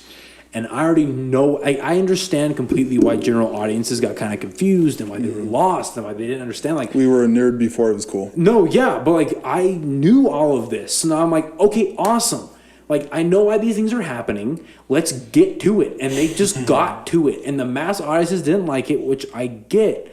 But having this arc, if they stop at 3 movies, I'll be sad about it, but I'll also be super grateful for what we have because it's so amazing. And I'm not ashamed of it. I said it in my solo review. Like, I don't think I was sitting from when Superman was pounding Steppenwolf into the ground and then the credits. I don't think I was sitting. I think I was standing. Pretty sure I stubbed my toe again. Yeah. Like I don't think I was sitting that entire time. And then, like, when the credits rolled and my chick was like, what'd you think? I, like, looked at her and I just started weeping. Like, dude, I was so sad. I was fucking mortified. Like, I was like, that was... Like, through my tears, that was everything I've ever wanted. Like, that was it, because that was about as of a perfect Justice League 1 that you can get. It was a nerdgasm. Like, that was just like the only thing that can make it. He's gonna watch it. Sorry, you're gonna watch it like 6 more times and then have huge problems with it, like he did with Endgame. Because that's what you said about Endgame. But that was the best movie ever. And then you watch it like 20 times. He's like, I fucking hate that movie now, dude. I fucking hate it. I like Endgame. It's just silly. It went from the best movie ever to it's silly. You're gonna be pissed, man, because. Me too. I saw it the first 3 times I saw it in theaters. I was like, okay, and then that 4th time, like, I actually paid attention. I didn't have a chick with me, and I was like, it's silly. Anyway, so to close this out, I never thought I'd be doing a podcast, but I never thought that I'd be sitting here amongst friends discussing a movie that was chalked up to a myth. A lie. No, it's never gonna happen. It's never gonna happen. You guys are fools. Yeah, Stop sharing this. Exactly. These foolish dreams. Stop dreaming. Yeah, exactly. No, literally, like, just stop. Like, this was. You're telling no to a group of people where, like, no is all they know. We wore Superman undies when we're still wearing Superman undies to this day, and you're gonna tell us how to think? No, yeah, like, this is really, like, what it means to be, like, a diehard fan of something, right? Of something. And I am grateful. I'm more than grateful Speechless. for what we've got. I am more than, like, I'm so thankful, because I've been following Zack Snyder since I got a DVD of Dawn of the Dead way before that I probably should have. I saw Dawn of the Dead first time. My babysitter, Ashley, shout out to Ashley, my babysitter, probably 12 years old. Yeah. Just staying up and watched it with her while she was macking on her boyfriend or whatever, to the side. But I was entrenched. Yeah. Like, why is that gas station blowing up? Well, you gonna see. And like, I remember when it got announced that Snyder was doing Man of Steel, and I was like, oh, the dude that did 300 and Dawn of the Dead, let's go. Like, what? He's doing a Superman movie? And now here we are. And Years later. I am a passionate Snyder fan, and I really hope that he's able to continue his vision with HBO Max and not Warner Brothers. I know Warner Brothers won't let him. Fuck Warner Brothers. Like, they're not, like, I don't know who's making their decisions really, but, like, they're illogical. Illuminati, bro. Lizard people. No, literally, like, they're making Marvel people. Incredibly. No, seriously, they're making. You're not wrong, though. They're trying to trash DC so Marvel looks better. Like, It's a fucking conspiracy. Another podcast episode. Yeah. This guy's gonna murder us after it because we just stumbled on the greatest Marvel secret ever, like Illuminati. What is it? Hell Hydra. That's the equivalent, my man. But yeah, I'm glad that So, final rating? Yeah. Oh my dude, it's a 9 out of 10. Like, there are little things. I don't like dealing in decimals, but, like, there's little things that I don't like about it, and I've yet, like, and even still, the only movie that I would ever put into a decimal point, well, 2 movies actually, is BVS and Spotlight, which isn't a superhero movie. It's a drama. It's a drama. Yeah. It's a drama. That's my favorite. It's one of my favorite movies of all time. But, like, it's so hard to compare this to BVS just because there's so much more to it. Exactly. You know? It's comparing a TV show episode to a crossover. A whole documentary filled 3 hour, 4 hours documentary. It just can't compare. It's tough. It just can't and compare. like Apples and oranges. And even the gripes that I have was like, oh, maybe they should have taken this out. Well, that's the point. They left it all in because it's the Snyder cut. That was the whole movement. Exactly. So that's all I've got to say. Thank you guys for being here. Bro, thank you. Like, seriously, I haven't seen this man and I can't open a fucking beer, I guess, man. But thank you. I haven't seen this man in probably, 6-7 years? If that. It's been a long fucking time. It's been a long time. And this man hits me up on Snapchat. Hey, you want to talk about a Justice League movie? Fuck yeah, dude.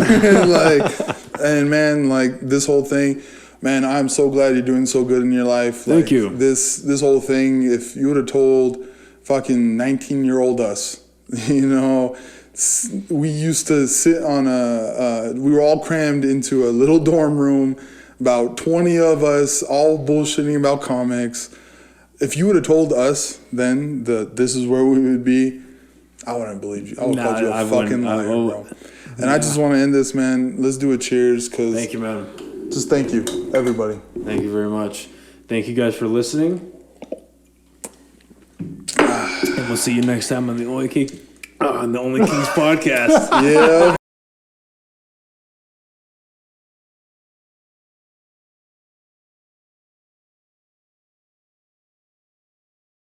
Once you take that snippet out, I think that you're ending every time. Bro.